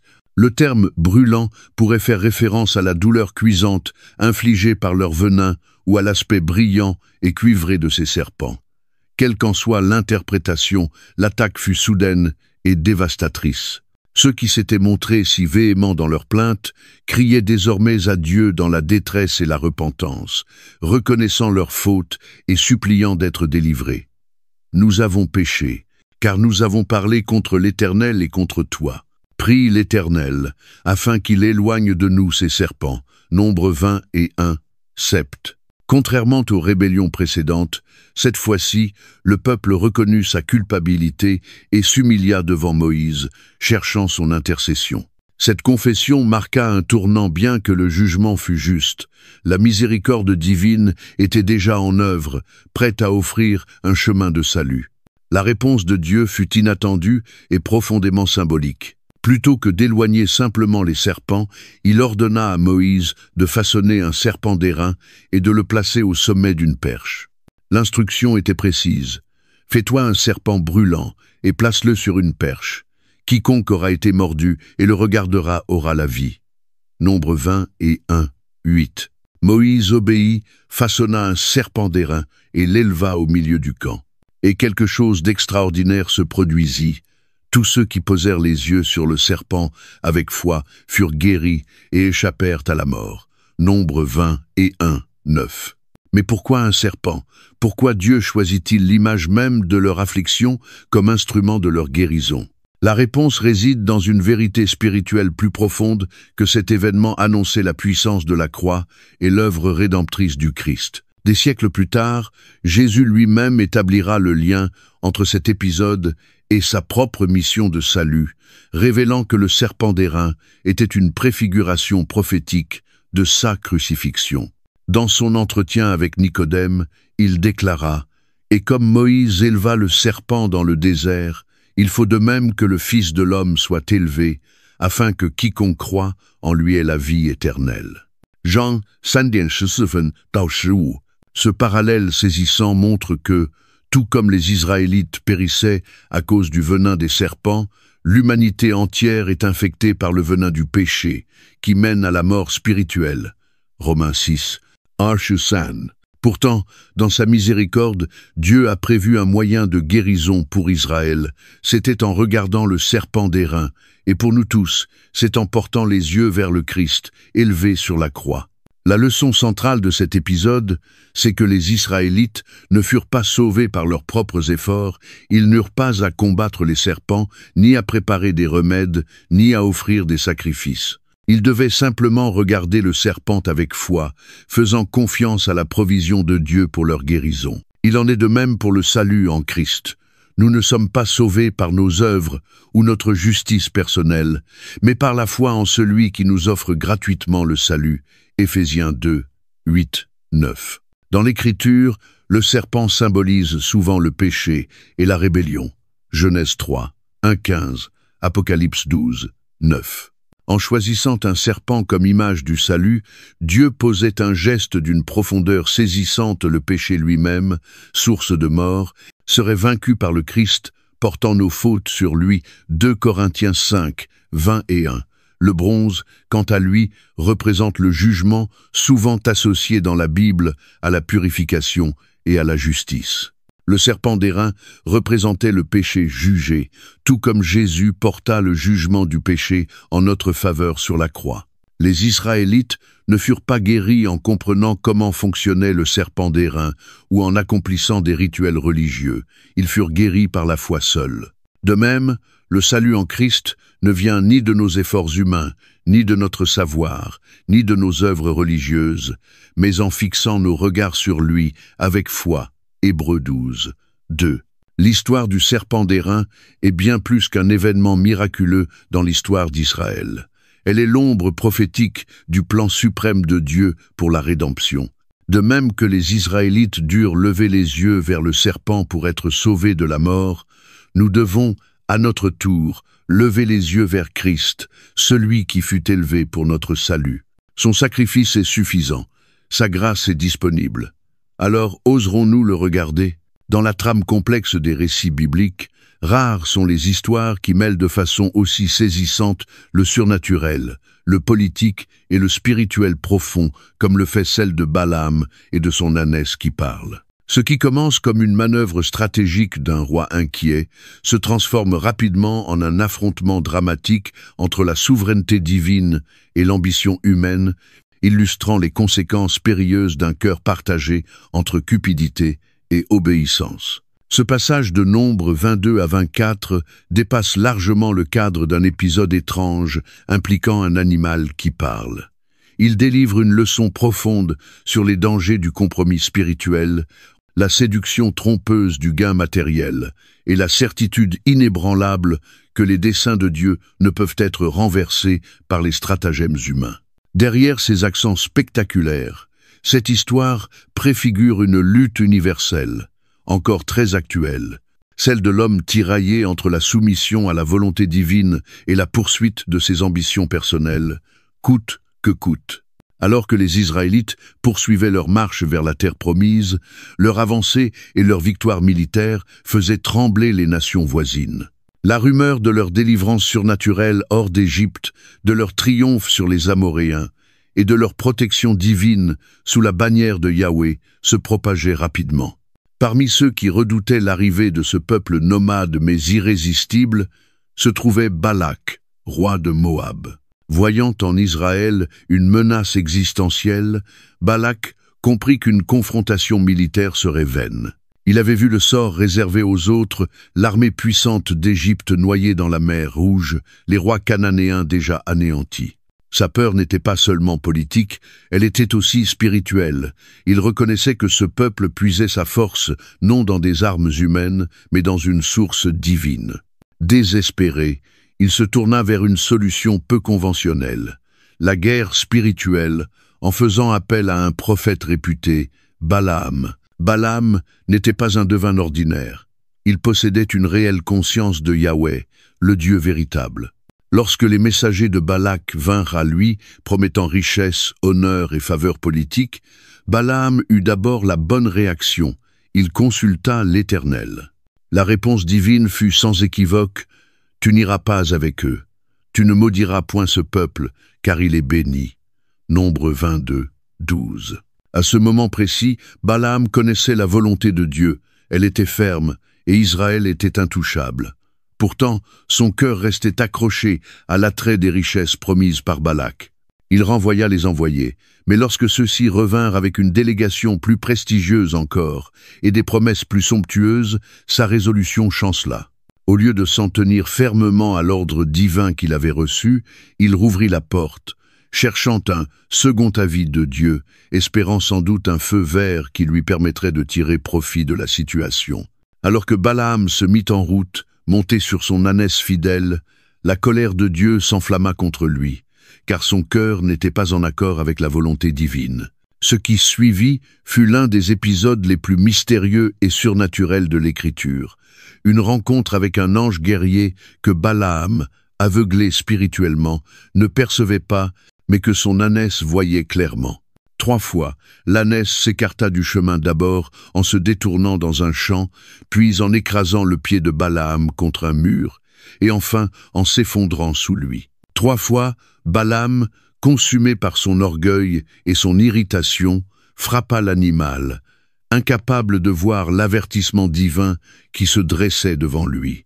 Alors, dans un moment de pure intervention surnaturelle, Dieu ouvrit la bouche de l'ânesse qui dit « Que t'ai-je fait pour que tu m'aies frappé déjà 3 fois ?» Nombres 22, 28. Encore plus stupéfiant que la parole de l'ânesse fut la réponse de Balaam, il lui parla comme si c'était chose normale, révélant l'ampleur de son aveuglement spirituel. Ce n'est que lorsque Dieu ouvrit enfin les yeux de Balaam qu'il vit l'ange, l'épée dégainée, prêt à le frapper. L'ange le réprimanda sévèrement. « Je suis sorti pour te résister, car ta voix est mauvaise devant moi. » Nombres 22, 32. Ce fut pour Balaam une révélation brutale de la gravité de sa faute. Malgré ses conflits intérieurs et ses intentions compromises, Balaam demeurait lié à la souveraineté divine. Lorsqu'il arriva devant Balak, il déclara clairement qu'il ne pouvait prononcer que les paroles que Dieu mettrait dans sa bouche. Balak l'emmena alors à 3 endroits différents, espérant qu'un changement de perspective altérerait le jugement divin. Mais chaque fois, au lieu de maudire Israël, Balaam proclama des bénédictions, affirmant la faveur divine et la protection de Dieu sur son peuple. Parmi ces prophéties, l'une se distingue par sa portée messianique. « Je le vois, mais ce n'est pas pour maintenant. Je le contemple, mais non de près. Un astre sort de Jacob. Un sceptre s'élève d'Israël. » Nombre 24, 10 septes. Cette parole, sortie de la bouche d'un prophète au cœur partagé, annonçait la venue du Christ, le roi ultime, qui apporterait une victoire éternelle. C'était une déclaration puissante que ni les complots humains, ni les pots de vin, ni les forces de ce monde ne sauraient contrecarrer le plan de Dieu pour ses élus. Balaam connaissait l'ordre de Dieu, et pourtant il continua d'espérer une issue favorable à ses ambitions personnelles, attiré par les récompenses que lui proposait Balak. Ce récit est un avertissement pour tous ceux dont le cœur balance entre fidélité à Dieu et tentation de richesse, de pouvoir ou d'influence. Peu importe les efforts de Balak pour manipuler la situation, la bénédiction de Dieu sur Israël restait inébranlable. Une vérité qui nous rappelle que les promesses divines sont fermes, quelles que soient les oppositions. L'ânesse de Balaam vit l'ange avant lui, illustrant qu'un cœur mal aligné avec Dieu peut nous rendre aveugles aux signes les plus évidents. Cette cécité spirituelle est le fruit d'un cœur compromis. Et pourtant, malgré les intentions douteuses de Balaam, Dieu l'utilisa pour proclamer l'une des prophéties messianiques les plus claires de l'Ancien Testament, preuve éclatante de sa souveraineté. Il peut se servir même de l'instrument le moins disposé pour accomplir ses desseins. L'histoire de Balaam est une mise en garde contre les dangers du compromis spirituel et un appel à l'obéissance sans réserve. Elle nous pousse à nous interroger, cherchons-nous réellement la volonté de Dieu ou espérons-nous secrètement qu'il bénisse nos propres désirs?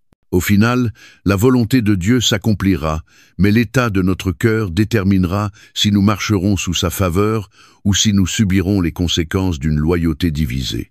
À l'approche du dénouement du périple d'Israël dans le désert, survint un moment d'une profondeur spirituelle immense, la transition d'une génération à une autre, marquée par le second grand recensement consigné dans Nombre 26. Ce n'était ni un simple acte administratif, ni un exercice logistique destiné à estimer la taille de l'armée.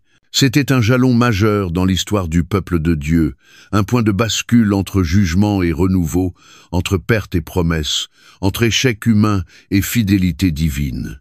Ce recensement n'était pas semblable au premier. Celui-ci, rapporté dans Nombre 1, avait été réalisé dans l'attente, un peuple fraîchement sorti d'Égypte, animé par l'élan de la liberté, prêt à entrer triomphalement dans la terre promise. Mais entre ce premier dénombrement et le second, une génération entière s'était éteinte dans le désert, conséquence directe de sa rébellion et de son incrédulité, Nombre 14, 22-23. Ce nouveau recensement devint alors le témoignage vivant de la justice de Dieu, de sa miséricorde et de son engagement inébranlable à accomplir ses promesses. La nécessité de ce second recensement trouvait sa source dans l'une des pages les plus tragiques de l'histoire d'Israël. Des décennies auparavant, après avoir été délivrés de l'esclavage de manière miraculeuse et s'être trouvés aux portes de la terre promise, les Israélites avaient failli dans la foi. Lorsque les 12 espions revinrent de Canaan, 10 d'entre eux instillèrent la peur dans le cœur du peuple, affirmant que le pays était imprenable, les ennemis trop puissants, les géants trop redoutables. Nombre 13, 30 et 1-33. Au lieu de faire confiance à celui qui avait ouvert la mer Rouge, fait pleuvoir la manne et conduit son peuple par une colonne de feu, ils se révoltèrent. Ils s'écrièrent dans le désespoir, rêvant de retourner en Égypte, accusant Moïse et Aaron de les avoir conduits à la mort. Nombre 14, 1-4. Ce manque de foi scella leur sort. Refusant de se confier en Dieu, toute cette génération, chaque homme âgé de plus de 20 ans recensé au premier dénombrement, à l'exception de Josué et Caleb, fut condamné à mourir dans le désert. Nombre 14. Archibald Sanche. Durant 40 ans, ils errèrent dans une terre stérile, enterrant père, frères et fils, assistant lentement à l'accomplissement du jugement de Dieu.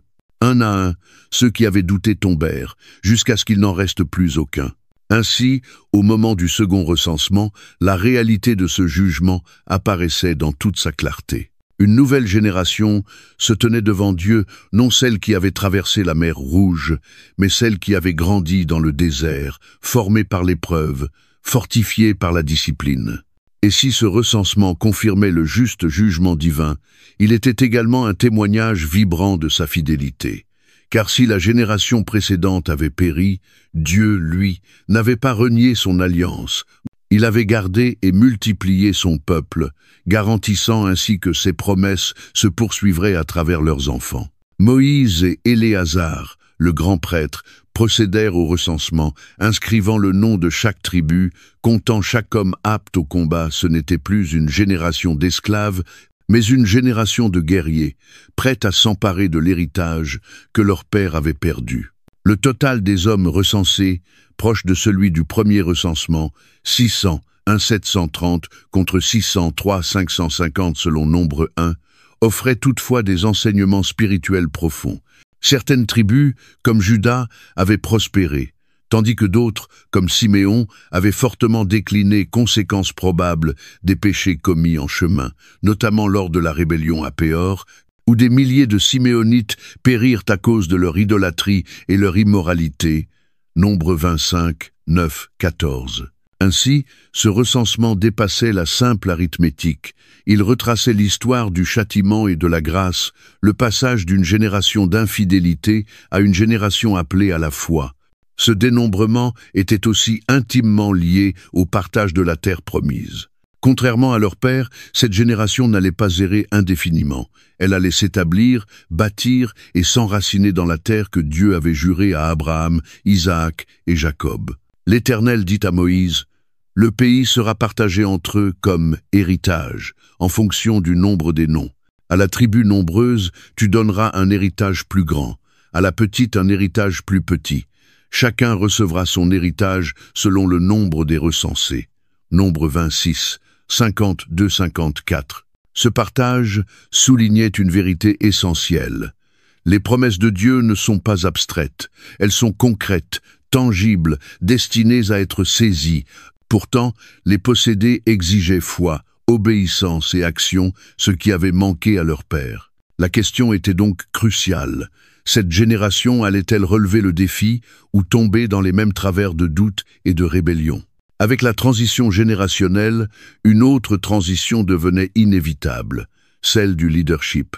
Moïse, le grand prophète, le libérateur, celui qui avait défié Pharaon, parlé avec Dieu face à face, intercédé sans relâche pour un peuple souvent rebelle, n'allait pas conduire cette nouvelle génération en Canaan. Son propre manquement frappait le rocher au lieu de lui parler, Nombre 20, 8-12. Lui avait coûté l'entrée dans la terre promise. À cette nouvelle génération correspondait un nouveau conducteur. Josué, le fidèle guerrier, l'homme de confiance, celui qui avait résisté à la peur et cru dans la promesse. Ce moment nous rappelle avec force que l'œuvre de Dieu ne dépend d'aucun homme, si grand soit-il. Les leaders passent, les générations se succèdent, mais les desseins de Dieu ne faiblissent jamais. Tout comme la première génération fut écartée à cause de son refus de faire confiance à Dieu, notre propre incrédulité peut nous priver de l'accomplissement des promesses divines. Nombreux sont ceux qui, aujourd'hui, se trouvent aux portes de leur terre promise. Personnelle cette réalité que Dieu a préparée pour eux, mais demeurent paralysés par la peur, le doute ou la désobéissance. Et pourtant, même si une génération entière s'est éteinte, l'alliance de Dieu est demeurée intacte. Sa fidélité ne fut pas annulée par l'échec de l'homme. Voilà un puissant encouragement pour nous. Même si nous chutons, même si des leaders faiblissent, même lorsque nous connaissons des défaites personnelles, le plan de Dieu persiste avec force et constance. Ce second recensement ouvrait un nouveau chapitre, mais la question demeurait. Cette génération marcherait-elle dans l'obéissance ou répéterait-elle les erreurs du passé? Chaque génération doit faire ce choix. La foi ne s'hérite pas, elle se choisit, elle se vit. De même que Moïse prépara Josué et le peuple à entrer dans le pays, nous aussi sommes appelés à investir dans la génération qui nous suit. Notre héritage spirituel ne se mesure pas uniquement à ce que nous accomplissons de notre vivant, mais à ce que nous transmettons à ceux qui viennent après nous. Pour Israël, le désert touchait à sa fin, et la terre promise se profilait à l'horizon. La seule question était, allaient-ils avancer dans la foi ou voir l'histoire se répéter? Et pour nous aujourd'hui, le même défi subsiste. Choisirons-nous de faire confiance à Dieu, de lui obéir et de saisir les promesses qu'il a placées devant nous? Alors que les Israélites s'apprêtaient à entrer dans la terre promise, Dieu ne se contenta pas de leur donner des lois de gouvernance ou des instructions de guerre. Il institua un système profond qui reflétait à la fois sa justice et sa miséricorde, veillant à ce que son peuple ne soit pas consumé par la vengeance, mais qu'il vive selon les principes de la justice divine. Parmi ces lois, l'une des plus significatives fut l'établissement des villes de refuge, des havres sacrés désignés pour protéger ceux qui avaient ôté une vie involontairement, leur offrant un abri face aux vengeurs de sang, en attendant un jugement équitable. Nombre 35, 6-34. Ces villes pourraient, au premier abord, paraître comme une simple formalité légale de l'Antiquité, mais elles recèlent une réalité spirituelle profonde qui annonce le plan ultime de salut et de rédemption de Dieu. Les villes de refuge deviennent ainsi un symbole saisissant du cœur de Dieu. Elles affirment la justice tout en offrant la grâce. Elles constituent un abri accessible à ceux qui ne le méritent pas, et elles préfigurent le refuge parfait que nous trouvons en Christ. Dans l'Israël ancien, le sang versé injustement était une affaire des plus graves. La vie, parce qu'elle était donnée par Dieu, était sacrée, et tout acte, même accidentel, qui en entraînait la perte, devait être pris en compte. Dieu institua donc un système qui empêchait la vengeance irréfléchie, tout en maintenant la gravité d'une vie ôtée. Dans ce cadre, le plus proche parent masculin de la victime, appelé le vengeur du sang, Nombre 35, 19, avait la responsabilité d'exécuter la justice sur l'auteur de l'homicide. Mais cette justice ne devait pas être exercée aveuglément. Dieu établit une distinction claire entre le meurtre prémédité et l'homicide involontaire. Pour ces derniers, il pourvut un chemin d'échappatoire, 6 villes de refuge, réparties stratégiquement dans tout le territoire, afin que quiconque avait tué accidentellement puisse s'y réfugier en sécurité jusqu'à ce que son cas soit examiné avec équité. Si le meurtre était jugé involontaire, le responsable avait droit à un asile dans la ville de refuge jusqu'à la mort du grand prêtre, après quoi il pouvait retourner chez lui sans crainte de représailles. Nombre 35, 25-28. Ce dispositif révèle une vérité profonde sur la nature de Dieu. Il exige la justice, mais il ne tolère pas la vengeance incontrôlée. Ces lois sont imprégnées de justice, mais aussi de compassion, veillant à ce que nul ne soit puni au-delà de ce qui est juste. L'établissement de ces villes était bien plus qu'une disposition juridique. C'était une manifestation concrète de la grâce divine. Dispersées sur le territoire pour être accessibles à tous, les routes y menant étaient entretenues, dégagées et clairement balisées afin qu'aucun obstacle ne retarde ou empêche quiconque fuyant en quête de sécurité. Cette attention minutieuse révèle le désir profond de Dieu, que sa miséricorde soit toujours à portée de ceux qui la recherchent sincèrement. Les villes de refuge nous enseignent également la puissance de l'intercession et de l'expiation. Le fait qu'un homme ne pouvait quitter la ville qu'après la mort du grand prêtre, Nombre 35, 25, contient une forte symbolique messianique. Tout comme la mort du grand prêtre marquait la fin de la sentence du fugitif et lui ouvrait la voie vers la liberté.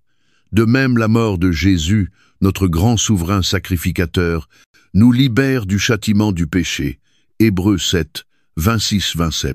Bien que ces villes aient offert une sécurité temporaire à ceux qui y accouraient, elles n'étaient que l'ombre d'un refuge bien plus grand à venir en la personne du Christ.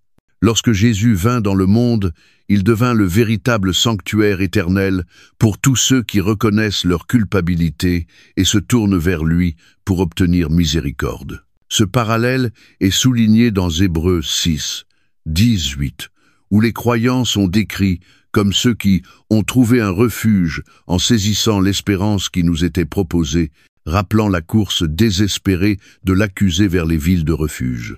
De même que les routes vers ces villes étaient maintenues libres de tout obstacle, Christ a rendu le salut pleinement accessible, offert à quiconque court vers lui avec foi. Mais une différence fondamentale subsiste entre les villes de refuge et le Christ. Ces villes n'étaient destinées qu'aux innocents, à ceux ayant causé la mort sans intention.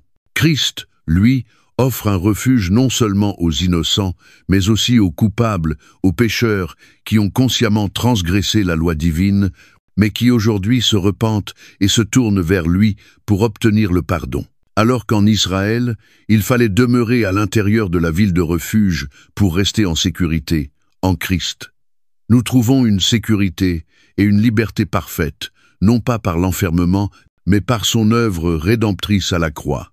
Les principes incarnés dans les villes de refuge ne sont pas de simples éléments historiques ou théologiques, ils forment un cadre pratique, nous aidant à comprendre la vraie justice, la vraie miséricorde, et notre réponse envers ceux qui recherchent la rédemption. Le système divin enseigne une justice authentique, le péché a des conséquences, mais la grâce est offerte à celui qui la recherche avec sincérité. Cela nous interpelle sur notre propre équilibre entre droiture et compassion.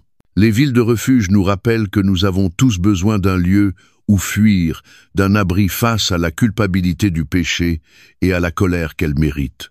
Mais contrairement aux Israélites qui devaient se réfugier dans une ville, nous sommes appelés à courir vers Jésus, qui non seulement nous protège, mais nous transforme.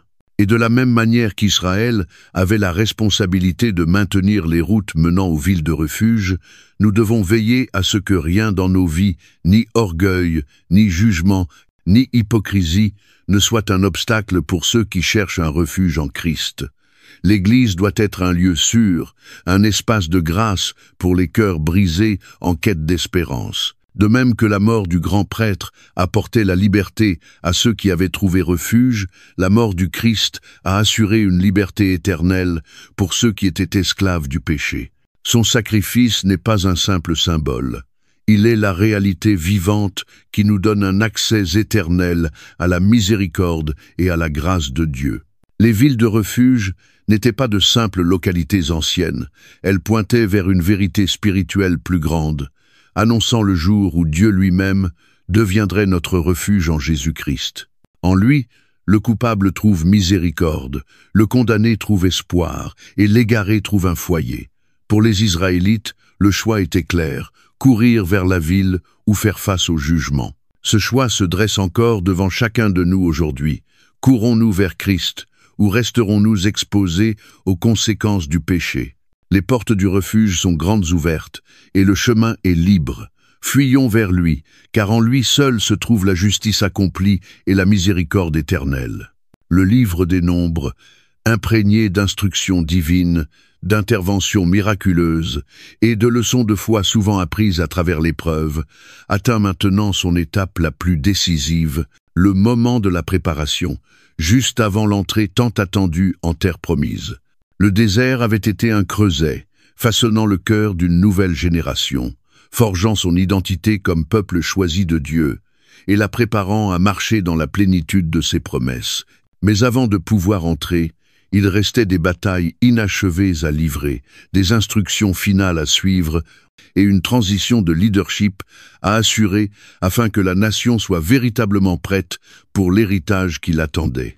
Ce dernier segment de Nombres n'est pas une simple conclusion d'un récit historique prolongé, mais bien l'aboutissement de tout ce qui avait été enseigné, éprouvé et révélé au cours de 40 années d'errance. L'un des premiers ordres donnés à Israël dans cette phase finale fut un affrontement décisif contre les Madianites. Il ne s'agissait pas seulement d'une campagne militaire, mais d'un acte de jugement divin, car Madian avait joué un rôle central dans la corruption spirituelle d'Israël par l'idolâtrie et l'immoralité. Nombre 25, 1-9. Leur influence avait entraîné de nombreux Israélites dans le péché, provoquant une plaie dévastatrice. Avant de pénétrer dans la sainteté de la terre promise, le peuple devait se purifier des compromis passés. Dieu ordonna à Moïse d'envoyer une armée de 12 hommes, 1000 par tribu, pour exécuter la justice divine, Nombre 30 et 1, 3, 5. Bien qu'en infériorité numérique, ils remportèrent la victoire, car ce n'était pas leur force mais le jugement de Dieu qui assurait leur triomphe. La bataille fut rapide, l'ennemi renversé, et les influences corrompues qui avaient piégé Israël furent extirpées. Cependant, la victoire militaire ne suffisait pas. Dieu exigea que les butins de guerre soient purifiés avant usage et que les soldats eux-mêmes passent par une période de purification avant de réintégrer la communauté.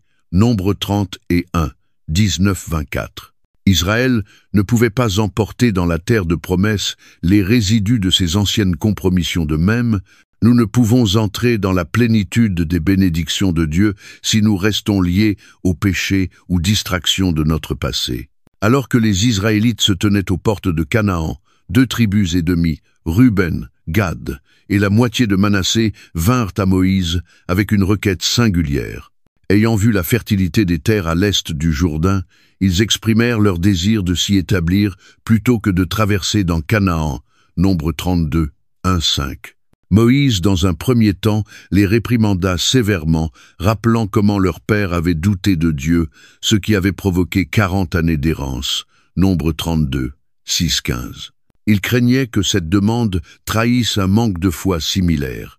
Mais après leur engagement solennel à combattre aux côtés de leurs frères pour conquérir Canaan, Moïse accepta leur demande. Nombre 32, 6, 20, sept. Cette décision porte néanmoins une leçon profonde. Bien qu'ils aient obtenu la terre qu'ils désiraient, ces tribus s'arrêtèrent en deçà du meilleur de Dieu. Ils choisirent la commodité plutôt que l'obéissance totale, la proximité de la terre promise plutôt que d'y entrer pleinement. Plus tard dans l'histoire, leur choix se révélera funeste. Isolés, ils furent parmi les premiers à tomber sous l'assaut des ennemis. Avant d'entrer dans Canaan, Dieu demanda à Moïse de rappeler toute la route qu'Israël avait parcourue depuis la sortie d'Égypte, en énumérant chaque lieu de campement, Nombre 33, 1, 49. Ce qui pourrait sembler répétitif avait une valeur spirituelle profonde. C'était un témoignage de la fidélité de Dieu, un rappel des leçons tirées et un appel renouvelé à l'obéissance. Moïse prononça un avertissement final. S'il ne chassait pas les Cananéens de la terre, ces derniers deviendraient un piège constant et une source de tentation. Nombre 33, 50, 56. Se souvenir des chemins parcourus avant d'entrer dans une nouvelle saison est essentiel. Avant d'embrasser la prochaine étape de notre appel, il nous faut réfléchir. Qu'est-ce que Dieu nous a enseigné? Quels pièges devons-nous éviter? Quelle victoire devons-nous porter comme témoignage de sa fidélité? Les chapitres finaux de Nombre définissent également les limites précises du pays, s'assurant que chaque tribu reçoive son héritage. Nombre 34, 1, 29. Au-delà des frontières physiques, Dieu institua des lois pour garantir la justice et l'unité du peuple. Les villes de refuge furent établies pour refléter l'équilibre entre justice et miséricorde. Nombre 35, 6, 34. Et l'héritage des filles de Tselofchad fut confirmé, garantissant équité et inclusion, Nombre 36, 1, 13. Par ses instructions finales, Dieu démontra que ces bénédictions devaient être reçues dans un cadre de justice et de sainteté. La terre n'était pas qu'un don, c'était une responsabilité sacrée, un lieu où le peuple devait vivre en nation sainte. À la fin du livre des Nombres, les Israélites sont à la frontière de leur destinée, sur le point de voir s'accomplir une promesse vieille de plusieurs siècles. Mais ces derniers chapitres nous rappellent une vérité capitale. Entrer dans les promesses de Dieu ne dépend pas uniquement d'arriver à destination, mais d'avoir un cœur prêt à porter ce que Dieu donne. Avant d'entrer, il leur fallait se débarrasser de toute trace de péché passé, nous rappelant que nous aussi devons laisser derrière nous tout ce qui affaiblit notre foi. Avant de revendiquer leur héritage, ils devaient renouveler leur confiance dans les commandements divins, nous enseignant que les bénédictions de Dieu sont inséparables de l'obéissance. Avant de s'établir, ils devaient assurer justice et droiture, nous montrant que les promesses divines ne sont pas tournées vers notre confort, mais vers l'accomplissement de son ordre parfait. En bien des aspects, Notre parcours spirituel reflète celui d'Israël. Chacun de nous possède une terre promise que Dieu désire nous faire atteindre, que ce soit dans notre vocation, nos relations ou notre marche intime avec lui. Mais avant de nous y conduire, Dieu nous prépare à travers les saisons de désert, d'épreuves et d'instruction. Alors que nous nous tenons, nous aussi, aux portes de ses promesses, puissions-nous ne pas hésiter par crainte, ne pas nous contenter de bénédictions partielles, ni oublier les leçons du passé. Embrassons plutôt cette dernière étape de préparation, abandonnons-nous pleinement à la volonté de Dieu et avançons avec foi, sachant que ses promesses ne consistent pas seulement à atteindre une destination, mais à devenir le peuple qu'il nous appelle à être. Alors que le livre des Nombres se referme sur ces derniers versets, le voyage des Israélites à travers le désert se révèle être bien plus qu'un simple récit historique de déplacement d'un point à un autre. Il s'agit d'un récit divin, un tissage de foi, d'échecs, de grâce et de préparation, qui résonne encore aujourd'hui avec puissance dans la vie de tout croyant. À travers ces pages, la nature humaine est exposée sans filtre, révélant les luttes contre le doute, la rébellion et l'impatience, mais aussi la fidélité inébranlable de Dieu, qui ne délaisse jamais son peuple, même lorsqu'il chancelle. Ce livre enseigne le poids de l'obéissance, les dangers de la complaisance et la nécessité absolue de faire confiance à Dieu, même lorsque la route semble obscure ou incertaine. Les Nombres ne sont pas simplement une chronique d'événements anciens, ni un simple récit d'un peuple errant pendant 40 ans. C'est une carte spirituelle pour le croyant de chaque époque, une illustration vivante du chemin de la foi depuis la délivrance, à travers l'épreuve, jusqu'à l'accomplissement des promesses divines. Parmi les leçons les plus marquantes de ce livre figure celle-ci: les promesses de Dieu sont certaines, mais elles ne sont héritées que par ceux qui lui font confiance et lui obéissent. Les Israélites qui sortirent d'Égypte virent des miracles extraordinaires, mais laissèrent la peur et l'incrédulité les empêcher d'entrer dans la terre promise. Nombre 13, 14. Leur doute eut des conséquences tragiques. Une génération entière périt dans le désert. C'est pour nous un avertissement solennel. Entrer dans la plénitude des plans de Dieu exige une foi active et une obéissance sans réserve. Si nous laissons la peur, l'hésitation ou les distractions du monde guider nos pas, nous risquons de passer à côté des bénédictions préparées pour nous. Pourtant, le livre des Nombres n'est pas que jugement, il est aussi porteur d'espoir. Si une génération a perdu son opportunité, une autre s'est levée formée dans l'épreuve, éprouvée par la fidélité divine et a finalement marché vers l'accomplissement de la promesse. Nombre 26. Le plan rédempteur de Dieu ne s'effondre jamais à cause de nos échecs. Il ouvre toujours un chemin à ceux qui choisissent de lui faire à nouveau confiance.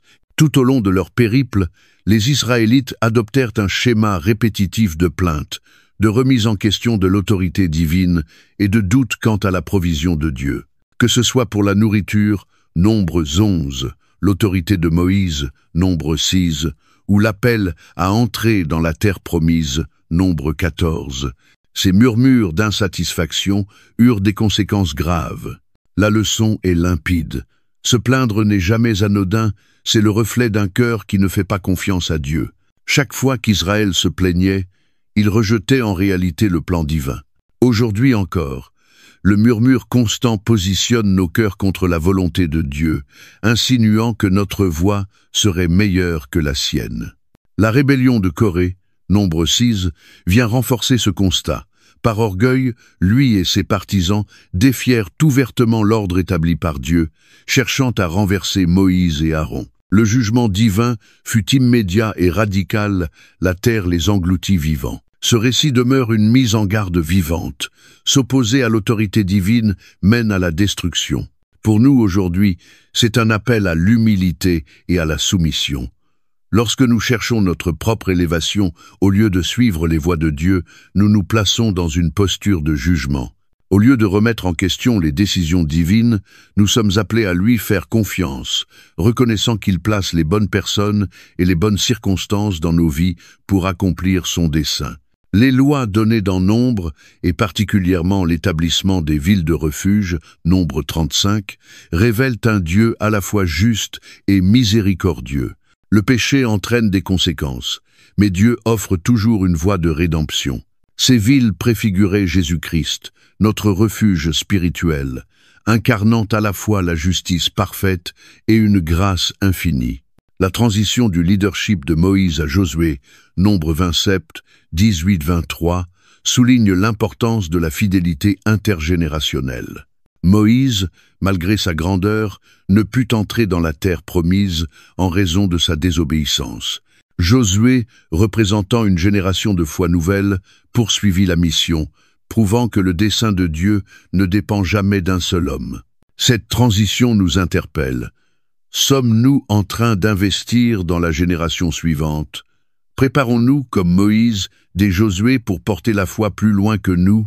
Le livre des Nombres est un trésor de sagesse, de correction et d'encouragement. Il nous enseigne que la foi, c'est faire confiance au temps de Dieu, se soumettre à sa direction et persévérer même lorsque le chemin est rude. Il nous avertit contre la rébellion, nous appelle à la fidélité et insiste sur l'obéissance, rappelant que chaque choix porte ses conséquences. Mais il souligne aussi l'importance de la transmission spirituelle. La foi que nous vivons aujourd'hui doit être transmise à ceux qui viennent après nous. En méditant sur le voyage d'Israël, une question essentielle s'élève. Faisons-nous pleinement confiance à Dieu ou restons-nous figés à la lisière de ses promesses? Marchons-nous dans l'obéissance ou résistons-nous à sa direction? Investissons-nous dans les générations à venir ou restons-nous centrés sur nous-mêmes?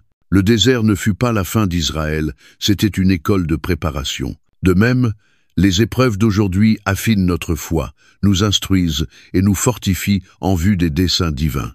Notre pèlerinage spirituel continue, et la terre promise est encore devant nous, mais elle n'est destinée qu'à ceux qui croient, obéissent et suivent fidèlement là où Dieu les conduit. Alors, à l'image de cette nouvelle génération prête à franchir le Jourdain, levons-nous avec foi, abandonnons les doutes et marchons pleinement vers l'accomplissement de l'appel divin, sachant que ce chemin ne consiste pas seulement à arriver quelque part, mais à devenir pleinement ce que Dieu nous a appelés à être. Merci de nous avoir accompagnés jusqu'à la fin de cette vidéo. Chaque récit biblique est un chemin de retour vers Dieu, discret mais puissant, qui nourrit notre foi jour après jour. Si ce voyage a touché votre cœur, cliquez sur « J'aime » pour partager ce message, et abonnez-vous pour continuer à explorer avec nous d'autres histoires pleines de sens. À très bientôt dans notre prochaine vidéo. Que Dieu vous bénisse, vous et votre famille.